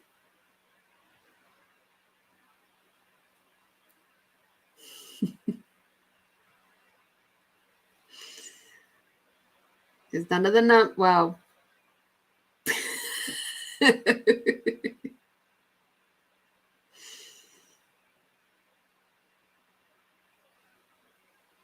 Keep going.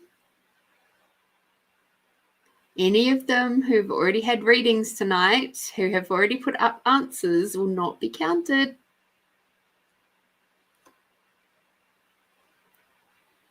So, Catherine, you can have another shot.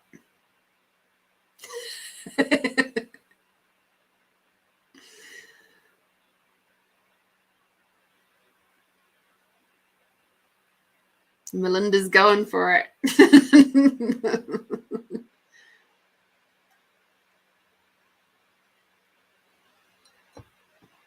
She still hasn't guessed it, though. So, Catherine.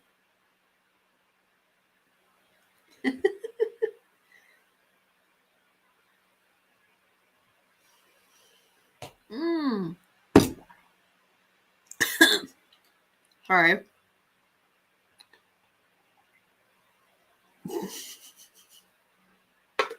You guys are cracking me up.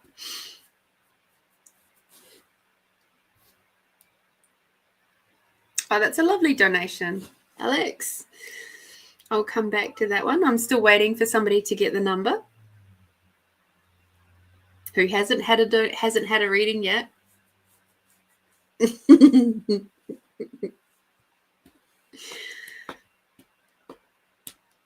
Keep going. Melinda, well done. Oh my God, you two. That was so funny. So what? Yes, you are correct, Alex. It was 4. Literally, I have the number 4 written over there.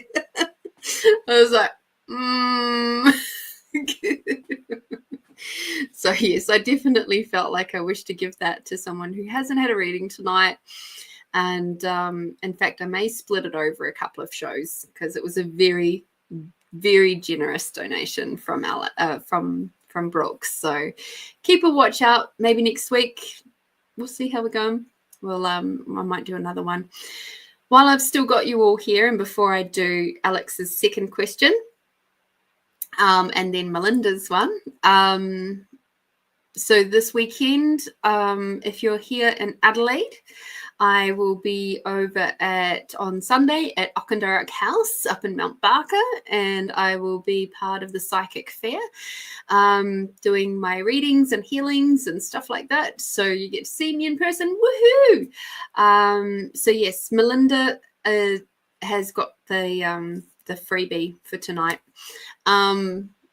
So yeah, how cool is that? So I'm really looking forward to it. Leanne Winston runs a fabulous show over there. It's going to be inside and outside stalls, and it's so cool. And there's like a restaurant that's next to where we'll be, and so people can sort of make a bit of a day of it if you like. So yeah. I dated someone from Adelaide before. He's a pain.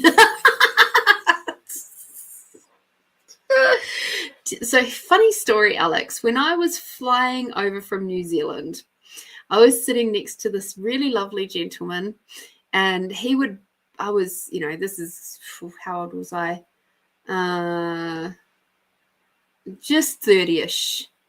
32, I think, when I came over. Yeah, that makes sense because I've been here 14 years. So I was 32.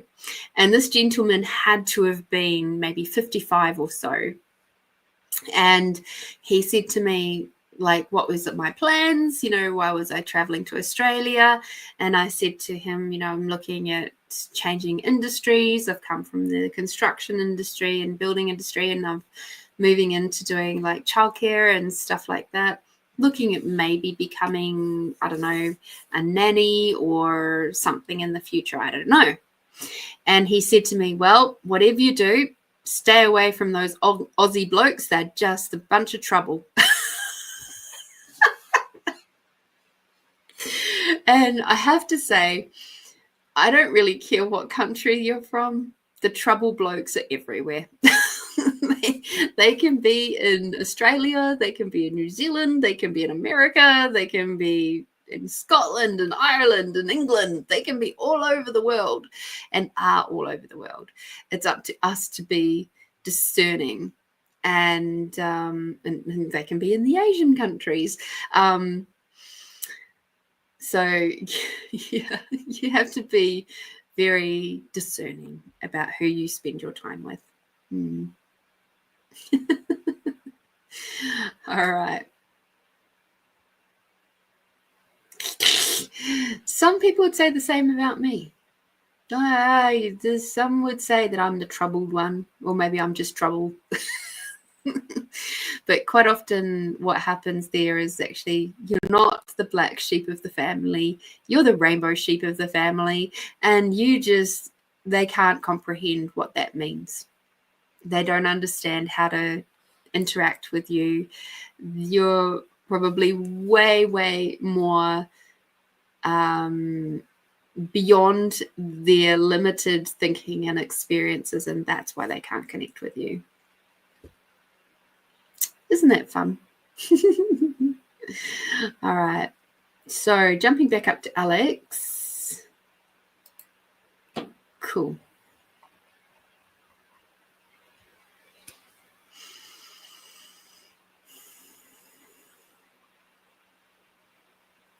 All right. Let me have a quick look. The other thing I would like to say is if you and Jean-Pierre are not together right now, does it matter? If you are together right now, what is she showing you about yourself that you haven't processed yet? What is it about her that is maybe stuff that you're trying to hide from yourself, your own shadow stuff?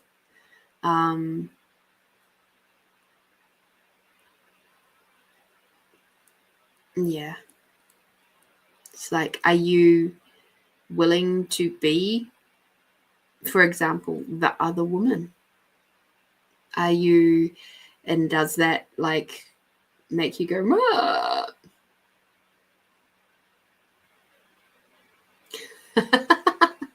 I understand, Alex. I understand. Sometimes it does just take an outside perspective. Somebody who, especially if they're fresh and they don't know you, sometimes it's nice, the truth. Then sometimes, even when we read for ourselves, we just don't want to know. So, truth, is Jean-Pierre still communicating with Abby?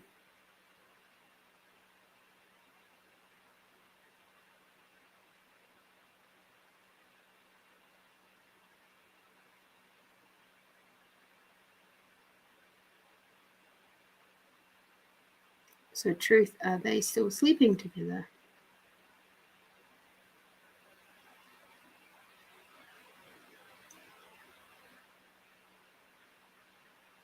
Okay, I'm going to bring my Hang on, so you can see what I can see. Because I get the sense that you require to see this. Okay. Okay.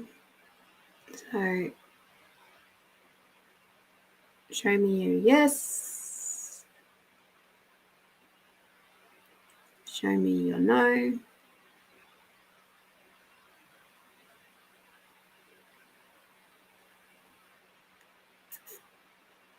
Cool. So pause, thank you. So truth, is Jean-Pierre and Abby still talking?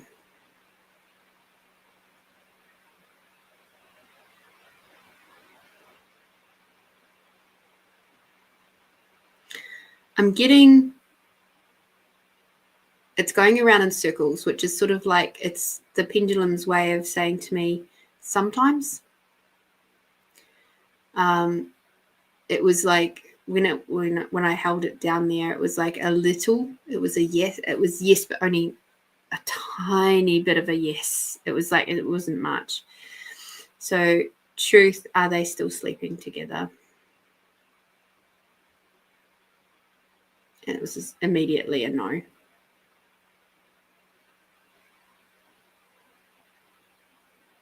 I would say, so truth has that interaction with Abby and Jean-Pierre finished.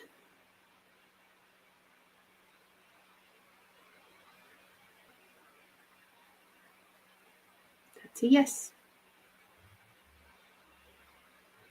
So truth is Alex and Jean-Pierre going to have a good union moving forward. It comes with a lot of judgment. Sorry, pendulum. Truth will... At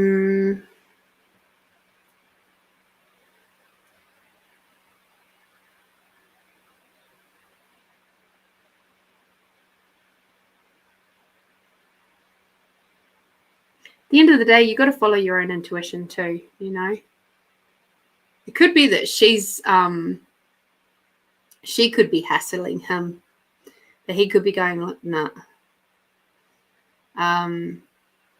So there's that. Truth is Abby hassling Jean-Pierre.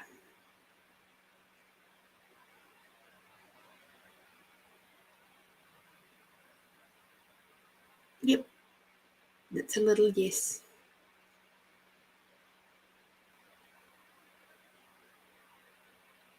So there we go. All right. So use your awareness. Have some adult conversations, but do that work on yourself first. Well, not necessarily first, but as well.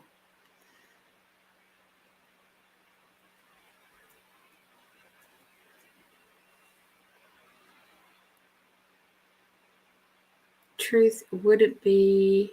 What would it create? Truth, what would it create if Alex texted Jean-Pierre to tell him how she feels and be open to communicate?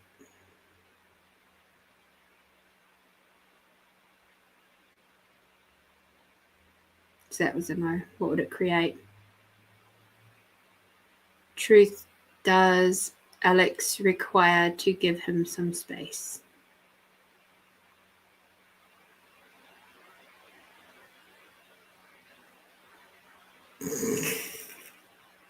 That was like... that was funny. I asked the question and it went dead still, like, boof. Okay, let's ask another question.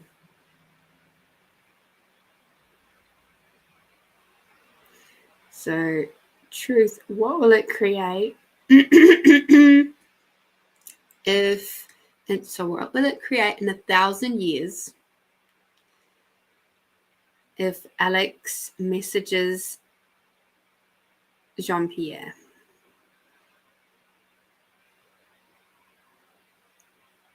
Let's say it a different way. Truth, what will it create in 1,000 years if Alex calls Jean-Pierre?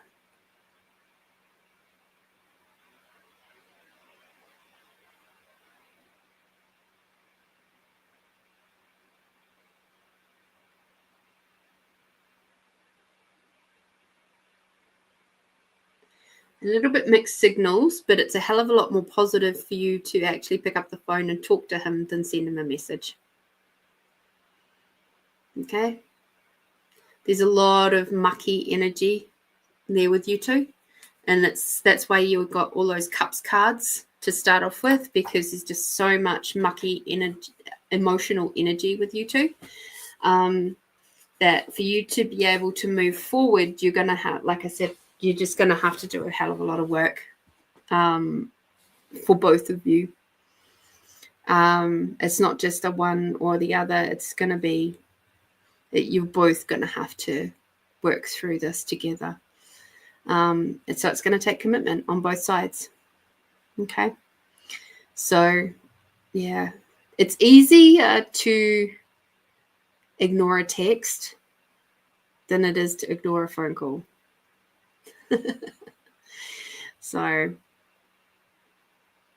yeah.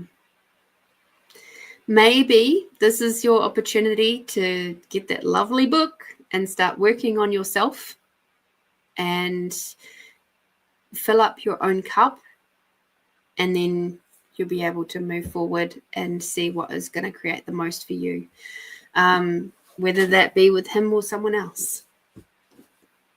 No problems. You've landed here for a reason. And the thing is, my people here know when shit comes out in cards, I don't, sugarcoat it too much. I'll deliver it gently as I can, but sometimes we just need a good old slap over the head with a 4x2 to go. I remember when I got the Heal Yourself deck from Ina Segal, and I did a reading with that one, and I was just like, right, I don't know that I wanted to hear that. And like, as I reflect on that, it was because I was sitting in a lot of hurt spaces myself. I was heart hurt in a couple of different ways, and it was just really showing me those spots where I needed to work on me. And that's, when I started bringing in a lot more camping and doing stuff that lights me up, I connected more with my female friends. I started doing healing swaps again and stuff like that to regenerate and reconnect with my feminine side, because I was going into hyper independence too much and a little bit too much of that mother mode. And it wasn't lighting me up. It wasn't making me feel good. It wasn't making me feel sexy. It wasn't, it wasn't contributing to my relationship with my beautiful man. So I'm just like, So I shifted gears. And that's what that reading showed me. I had to shift gears. I had to start doing things for me. And that even flowed on to when I went to New Zealand, and there was some things going on at the wedding of my half sister, and I didn't jump in. I didn't jump in to save the day, which for me was a massive step, huge, because I'm so used to doing that. And doing that with my mum's side of the family. And I was just like, you know what? There's more than enough people over there doing the things that they need to do. They don't need me to step in. I can let them just do their thing. Was it how I would do it? No. But does it matter? No, not really. Everybody had a nice time. We were all catching up. It was great. So, yeah.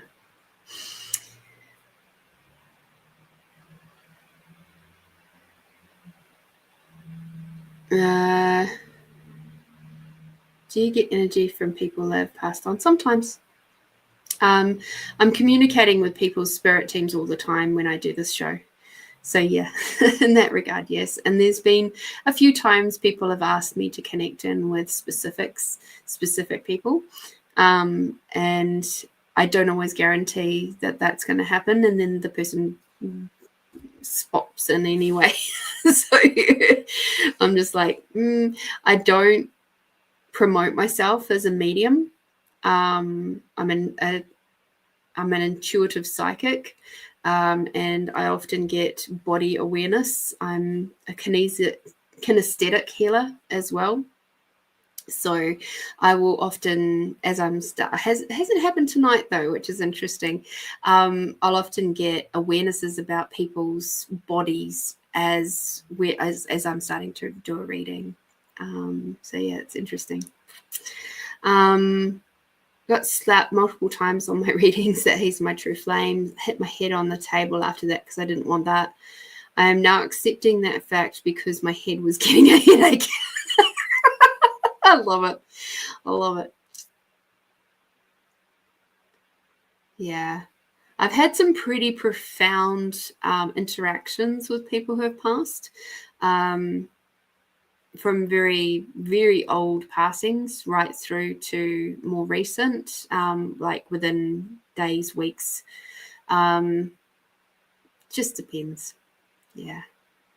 Melinda, my love, would you like to pop your question up, please, so that we can do this lovely reading? That's a kind donation from Brooke as a pay it forward. What would my Invisi team like to share with me for this coming week? Thank you, thank you, thank you.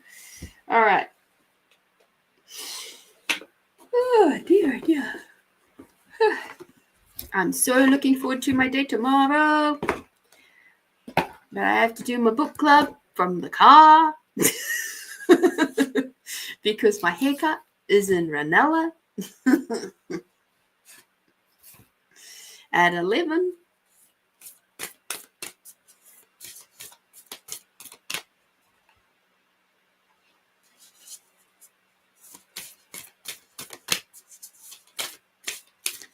Maybe next time, Alex. Pop back next Friday.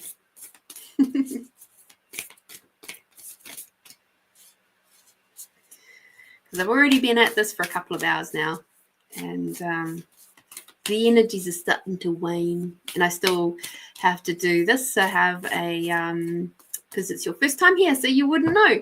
So at the end of each show, we actually do a healing meditation, and that healing meditation is often a reflection of, you know, the themes that have either come up throughout the show or oh, thank you, that'll be amazing, thank you, or whatever is sort of pinging for the moment, maybe as a collective or whatever. But yeah, so we've still got the healing meditation to do. They tend to be pretty yummy, and they'll set you off for the night quite nicely.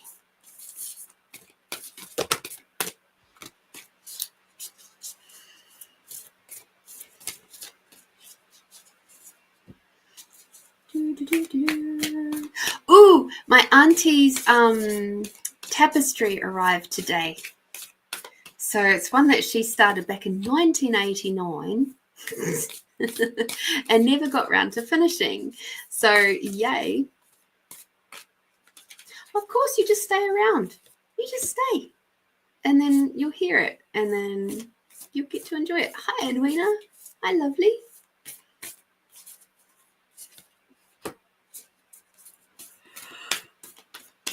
Oh, excuse me.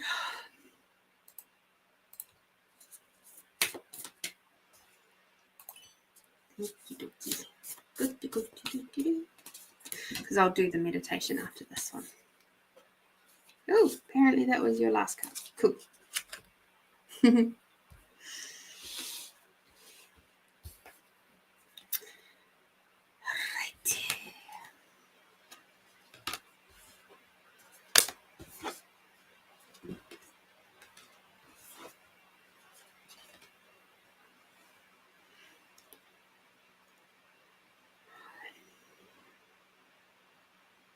Ooh. Okay, Melinda. You got family stuff cropping up this week.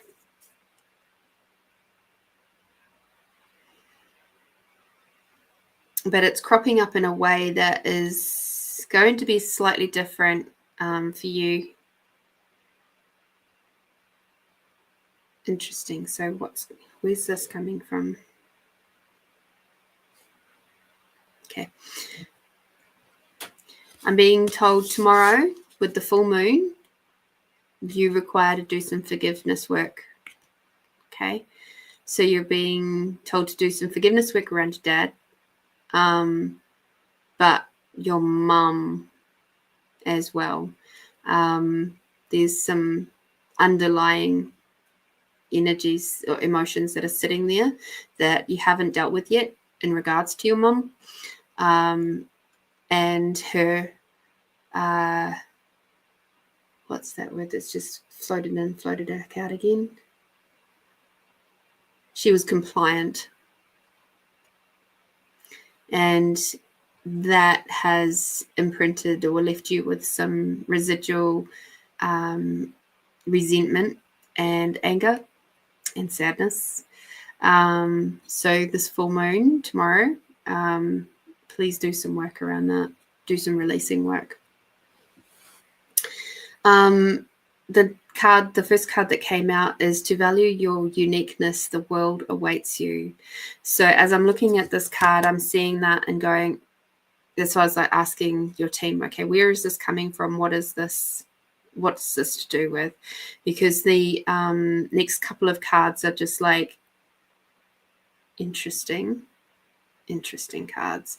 Hence the reason why they're like giving me that information about the forgiveness process.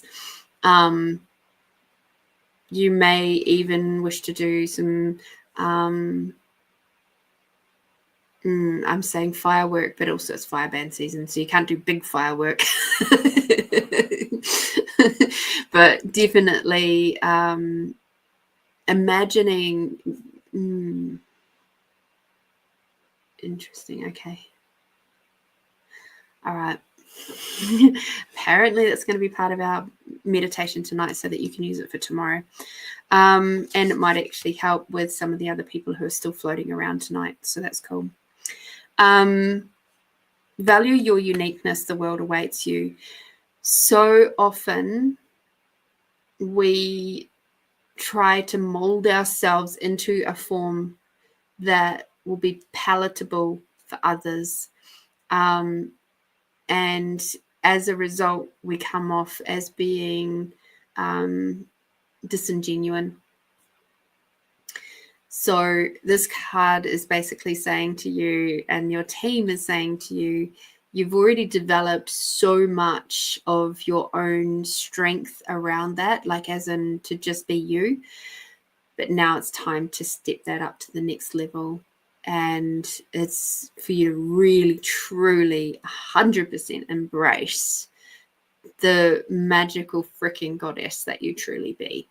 Because you haven't quite done that yet. You're still trying to figure out how can I bend and twist to fit into somebody else's mold. And that's not what you need to do. Okay. The next card that we got for you is to speak with loving kindness. Words matter. And this is where I was like, hang on a minute, how did we go from that to that? And that's why I was asking your team for clarification. And this is where speaking about your family and being aware of that trauma that you have been through. It's about acknowledging that, but also letting it go. It's time to let it go. Because if you don't, it's just going to keep holding you back from really being in your uniqueness. It's like these little chains that are holding you down from just going to a Freddie Mercury song, I want to break free. Right? That's what I heard in my head. So it's time. It's time for you to be able to see your family for the beauty that they have gifted you with, not just the trauma. And that's about, you have to go through that process of actually forgiving them first and letting that go. Uncover the treasures of your hidden heart. A rich bounty awaits. So this is, your team is literally like, you'll see this over the cards. It goes this to this to this to this to this. So, uncovering the treasures of your hidden heart. When you're uniquely you, you're being all of you. You're being all of you. All of those beautiful hidden desires that you've got, even some of the not so hidden ones, will start to come to fruition. And once you let go of the stuff that you're allowing to hold you back, things are just going to start bubbling and actualizing into your life with so much more ease. Guess where this one's gone? This is going back the other way. Just lovingly speak your truth. Vulnerability is strength. So with this one I actually get is more to do with your sister. The first bit is about your parents. This is your sister. And this is, you have to forgive your sister for the things that you feel that she's done to piss you off, where she hasn't, maybe you felt like she hasn't stood up for you.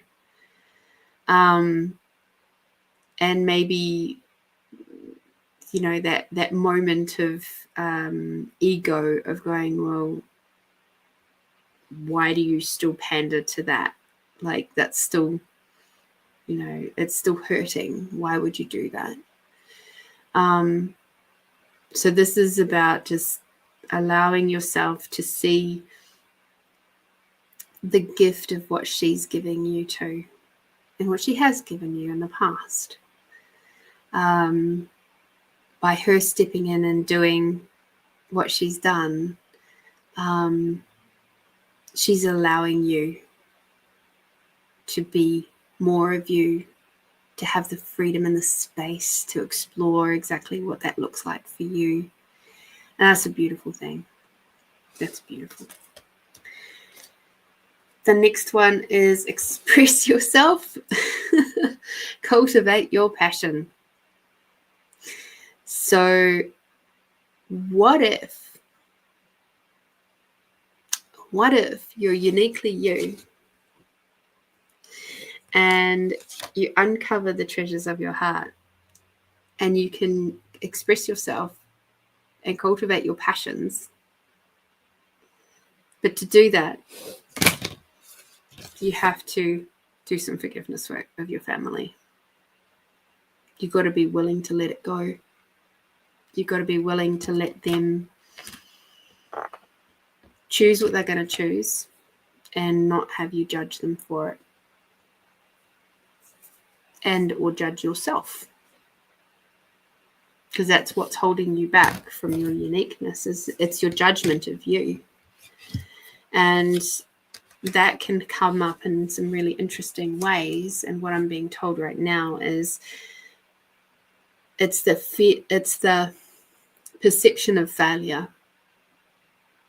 It's like, I wasn't a good enough daughter. Yes, you were. Yes, you are. You're a fucking amazing woman. And now it's time. It's time for you to really embrace that and see it and feel it. And for you to see that your family was absolutely perfect for you, because you required that pressure pot of shit to be able to be this gorgeous, incredible healer and contribution to the collective that you are in everyday walking life. You had to have that molding at the start. You had to have the crunch. You had to have the pressure.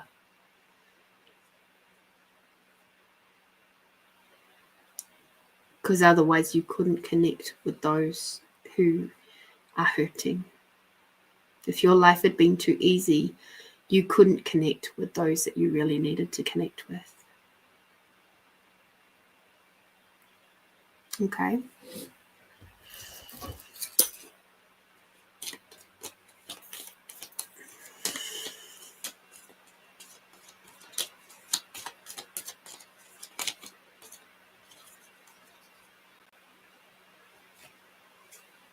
And your card is support.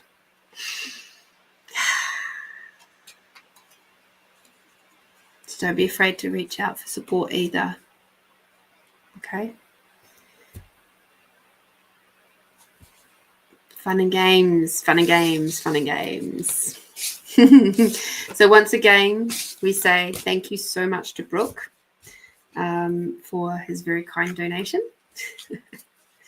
I feel very grateful to have him in my world, because it was his show 3 years ago that really helped me to get the confidence to be able to do this with you all.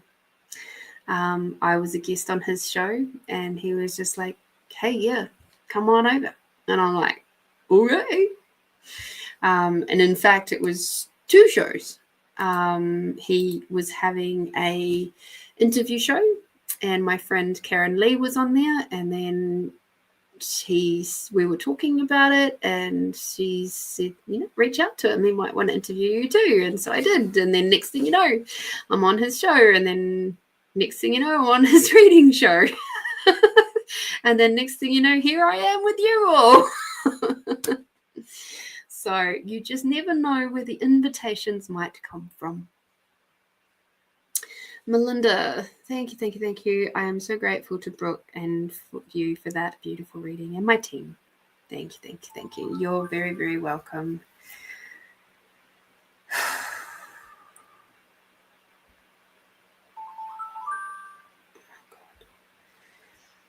Okay, Christine, yes, but it's going to have to be really quick, love, because I'm getting tired. I've got a huge weekend coming up. So I really need to get to bed, and it's already been 2 hours and 17 minutes with me being on the show. So yes, but make it quick. Okay.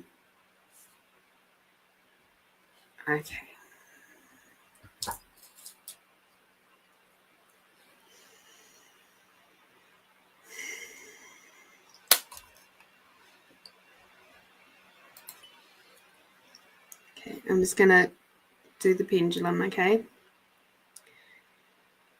So truth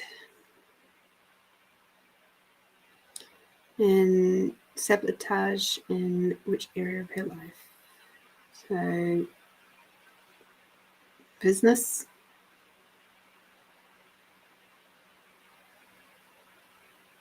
personal.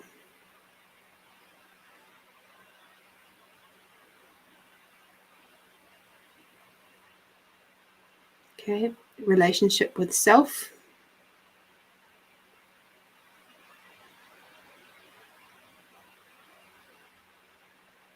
Relationship with boyfriend.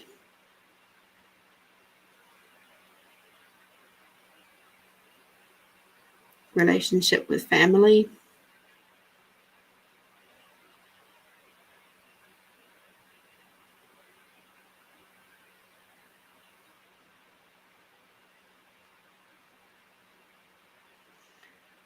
Truth is Christine self-sabotaging her relationship with her body.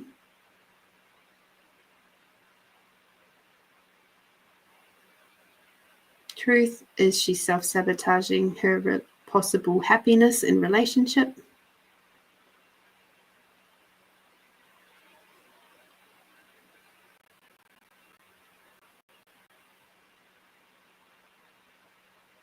Truth is she happy in the relationship that she's in.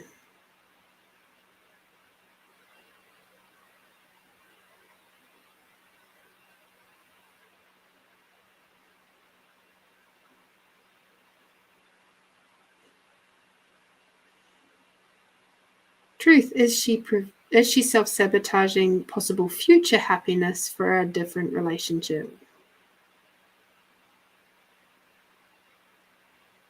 Yeah. Okay. So clarify to your self-sabotage. You, according to the pendulum, you are not sabotaging yourself in the way of business, but you are sabotaging yourself in the way of your personal dealings with your body and with your personal relationship. the relationship itself, you're not happy. And the self-sabotage is coming from that space of not being happy. And so you are sabotaging yourself by staying in that relationship when you could actually be out and being with someone else who does help to make you happy. Okay. Truth, what will mental health counseling create for Christine?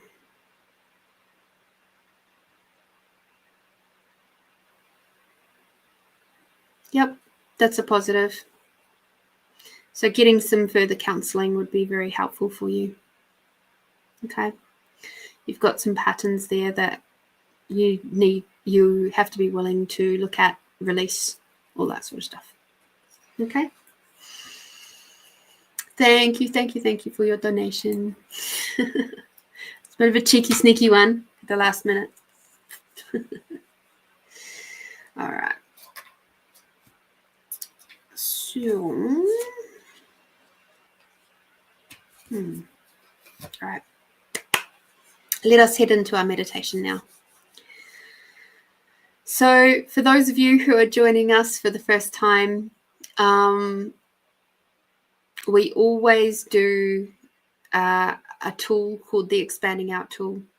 And the Expanding Out tool is something that you can do anytime, anywhere, and it will help you to feel like you're more in flow and that you have more space around you, that you will be able to think with more clarity. You'll see solutions to problems. Your interactions with others will go so much more easily because you'll be in the space of possibilities rather than problems. And so it's a really, really handy little tool. Even just that one on its own, that part of the meditation on its own is just so handy. I use it all the time, every day, pretty much. If I'm in traffic that's all jammed up, I'll do the Expanding Out tool and it'll just suddenly get really super clear. I'll also connect in with other parts, my other awareness sectors that help me to, be connected to all the parts and pieces of me. And of course, the other thing I do is do Ho'oponopono, especially for the traffic jams, which is handy. So we will do the Expanding Out tool first, and then we'll move into the meditation. We're going to be tapping into that beautiful full moon energy. And as I'm talking, the parts and pieces of the meditation are dropping in. So in this moment, basically imagine that you've got all of your team around you, your spirit team around you, just quite happily holding space for you to keep you safe. Not that what we do makes you unsafe in any way, but that's just when we do healing stuff. Sometimes it's handy to know that you have your team around you holding space and empowering you to let things go that need to be let go. So, because it can be a bit scary doing that stuff on your own, but your team is always there. All right. So close your eyes now if you can, and hopefully you're not driving because that could be a bit dangerous. Take a big deep breath in, right down to the bottom of your belly, and now breathing out and just letting your body relax. Taking another big deep breath in, bringing the energy from Mother Earth all the way up through your body. And as you breathe out, bringing Father Sky energy all the way down. Just balancing out that masculine and feminine energy within your body. Bringing up Mother Earth and the unconditional love. And then breathing out, bringing Father Sky down with the gratitude for everything and everyone. And as you breathe in and breathe out, just imagine your body is just floating and relaxed and calm. And now you're going to expand out your awareness, becoming aware of your body, become aware of your breath, become aware of the position that you're sitting or lying, become aware of your clothing, become aware of the air around you. And now expand your awareness in a big bubble with you in the center. Expand it out all around you, up into the sky and down into the earth, expanding out your awareness, out beyond the size of the building that you're in, out beyond the size of the country that you're in, out beyond the size of the planet, out beyond the size of the solar system,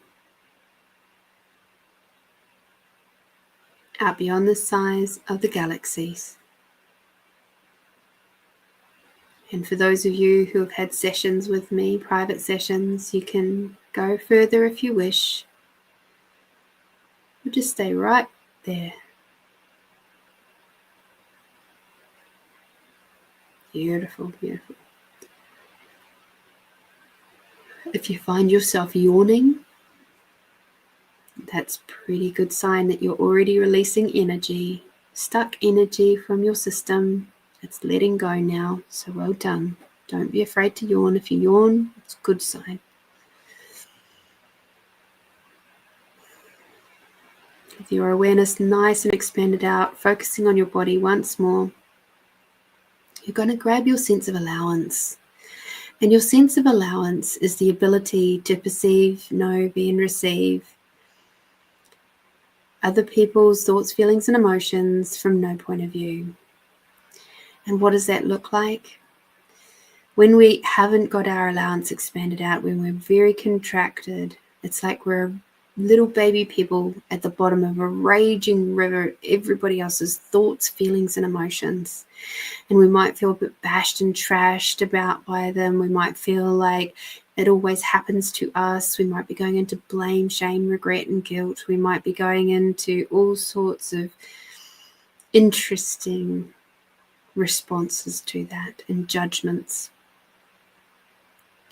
But when you expand out your allowance and you become like the big old fluffy cloud above that raging river, and you get to see that raging river for exactly what it is, it's just the energy.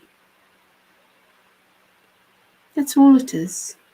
And then you have the ability to choose what you do with that energy. You can choose to contribute to it. You can choose to be wrapped up in it. You can choose to just float on by. That's what expanding out your allowance gives to you. It gives you the space of possibilities and the space of choice. I quite like that. So now expanding out your sense of allowance in a big bubble, up into the sky, down into the earth, expanding out your sense of allowance beyond the building that you're in a big, big bubble, expanding out beyond the size of the country that you're in, beyond the size of the planet, beyond the size of the solar system, expanding out your allowance beyond the size of the galaxies, beyond the size of the universes, and beyond your awareness. Take a big deep breath in, allowing your body just to relax, be calm. And maybe this is the first time in a while that your body has been calm, that you're able to let go of all this struggles and the trials and the stress of the week. Just let all of those things just fade into the background now.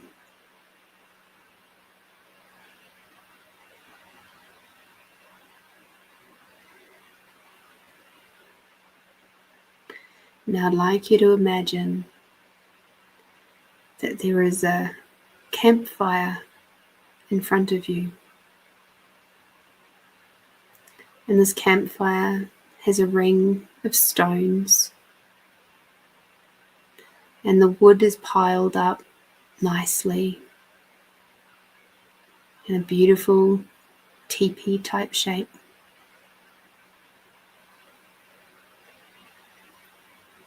And the flames of this campfire are not your normal orange ones. They have an orange core, but at the top they are blue and purple and green.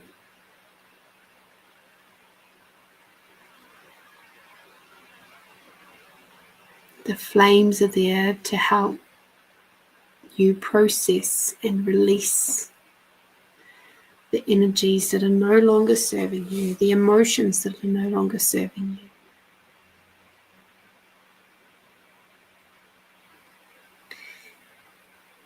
And now I'd like you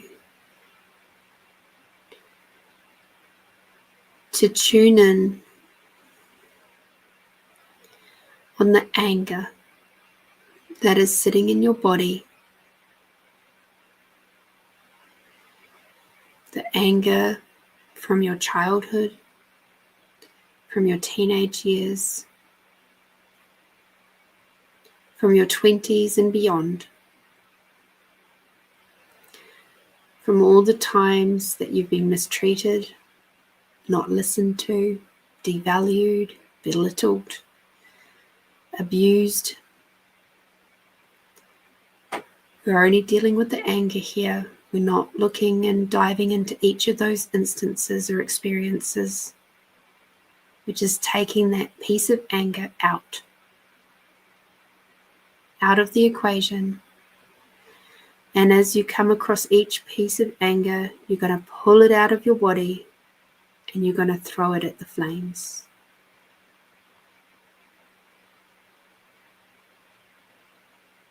And as you do so, you're going to say, "Thank you. I forgive you. I love you."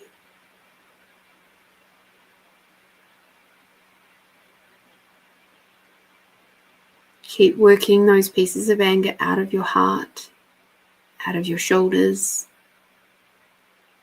out of your back.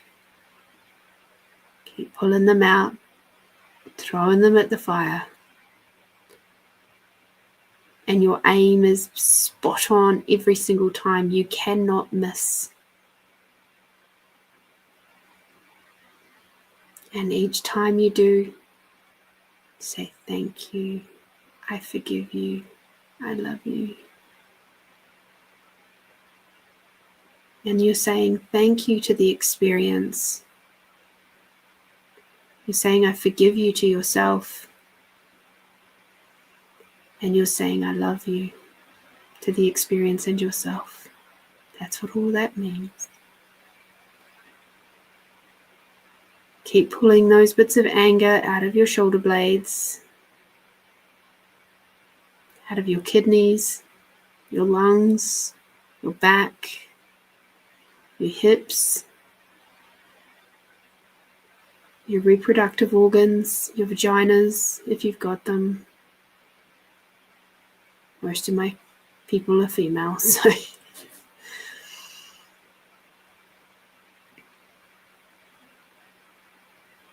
out of your legs and your knees. I'm amazed how much anger we hold in our knees. That's why our knees give way when we get older. Our calves and our shins, our ankles and our toes, our feet. Any and all stored anger in any of those spots, just pull it all out, send it to the fire. Pull the anger out of your arms, your elbows, your forearms, your wrists, your hands.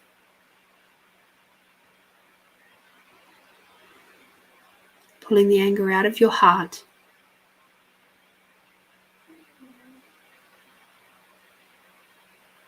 In your chest.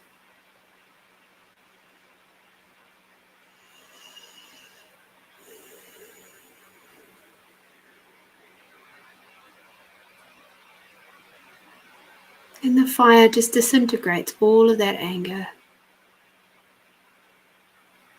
It's like it just goes, it's gone.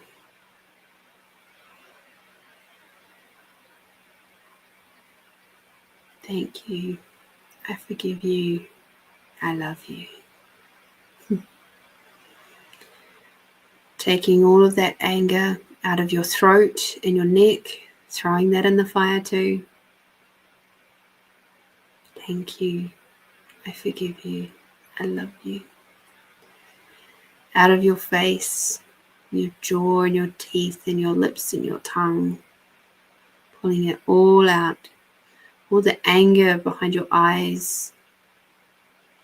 Pulling that out. Throwing it into the fire.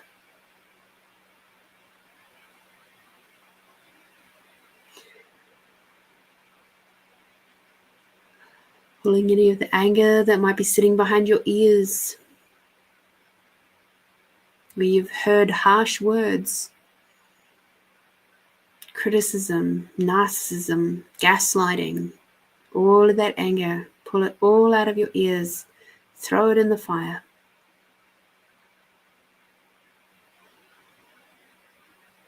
Finally pulling any and all anger out of your brain.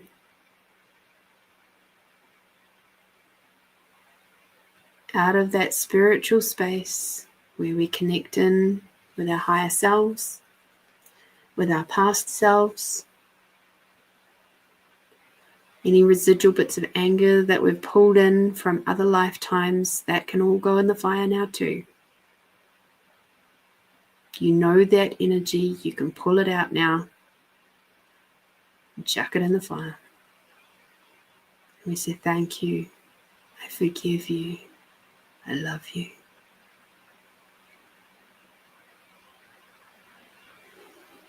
All those times where there's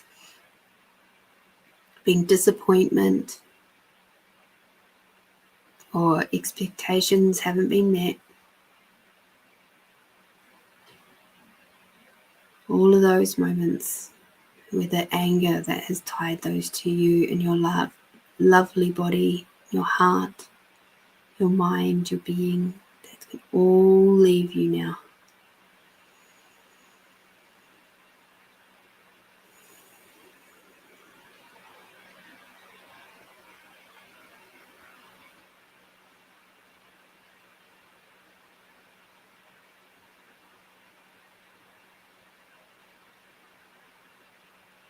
And as we sit on a beautiful log, watching the fire,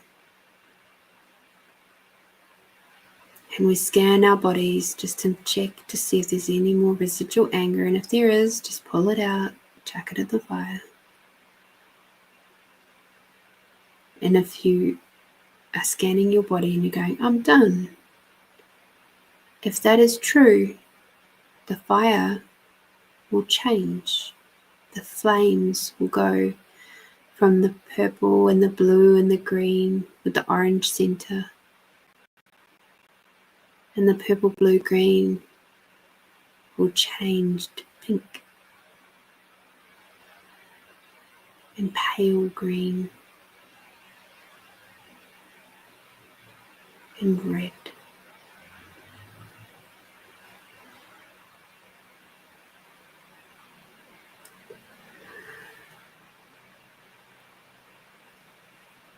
So if there's any spots, if that fire hasn't changed for you yet, do another scan of your body and have a look for those sneaky little spots where you're hiding that little bit of anger. Are you willing to let that go now so that you can be free? You can be free to choose what actually works for you. Are you willing to let go of that emotion that has kept you trapped all these years?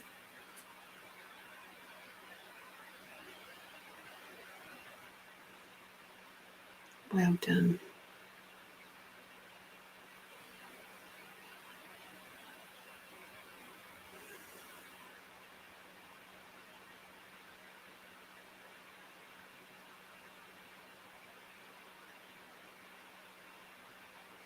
Just giving you a little moment there to finish off. And now we can sit and admire this beautiful fire that is magically changing to pink, pale green, and red. The logs have changed from being deep dark brown to being glittery silver, almost opalescent,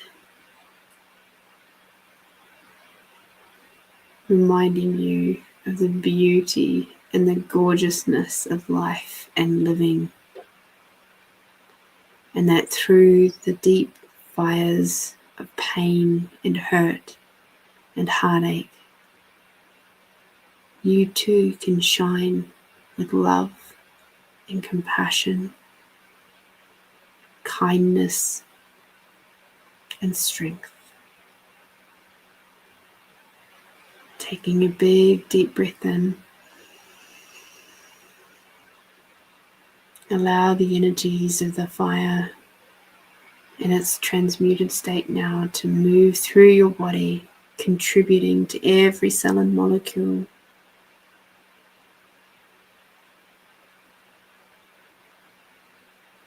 Taking another big deep breath in, and now letting it go. And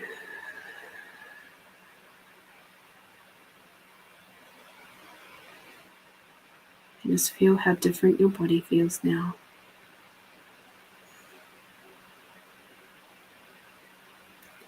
Now we take another big deep breath in, bringing Mother Earth energy all the way up. And Father Sky energy all the way down. And now imagine that you're standing underneath a big, beautiful crystalline waterfall, and that water is flowing over and through your entire body, just washing away any and all other energies that you're ready to let go of today.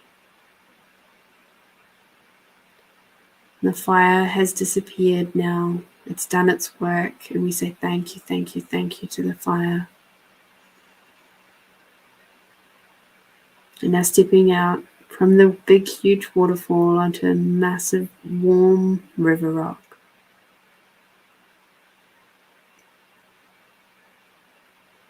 Where you can sit or stand. And if you sit, you'll be able to put your hands down on Mother Earth, on that river rock, and be even more deeply connected.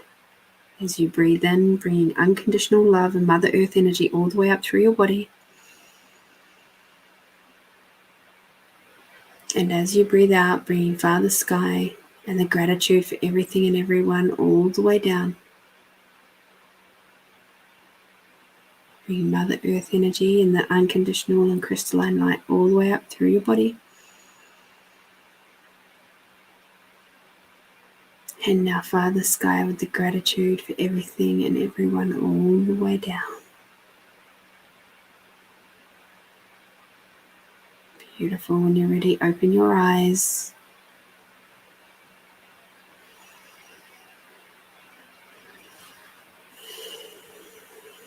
So for self-care, please drink some water now, preferably with a little bit of Celtic sea salt or Himalayan salt.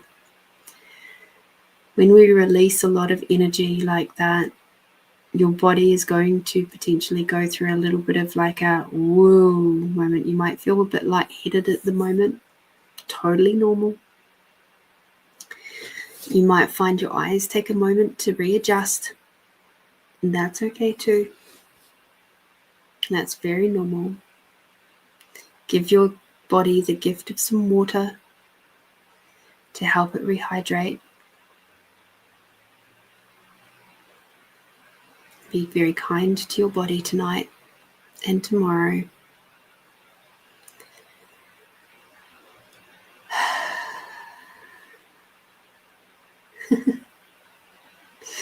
Yeah, thank you, Melinda.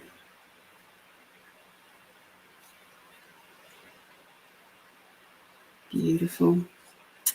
Alrighty, so just a gentle reminder that on Sunday I will be at Okindoric House at the Mount Barker Psychic Fair from 10 till 5, and I am really looking forward to it. It was fantastic last year when I got to go, and I'm really looking forward to it again this year. So that is the biggest news at the moment, apart from getting my hair cut and having a pedicure and having a book club in the morning. So whatever you get up to this week, be bold, be brave, be you, my beautiful friends. Get out there, do something fun for yourselves. And I look forward to seeing you all next week. Just have a freaking amazing time this week. Be gentle with yourself. Be gentle with those around you. Speak kindly. Speak carefully. Be discerning.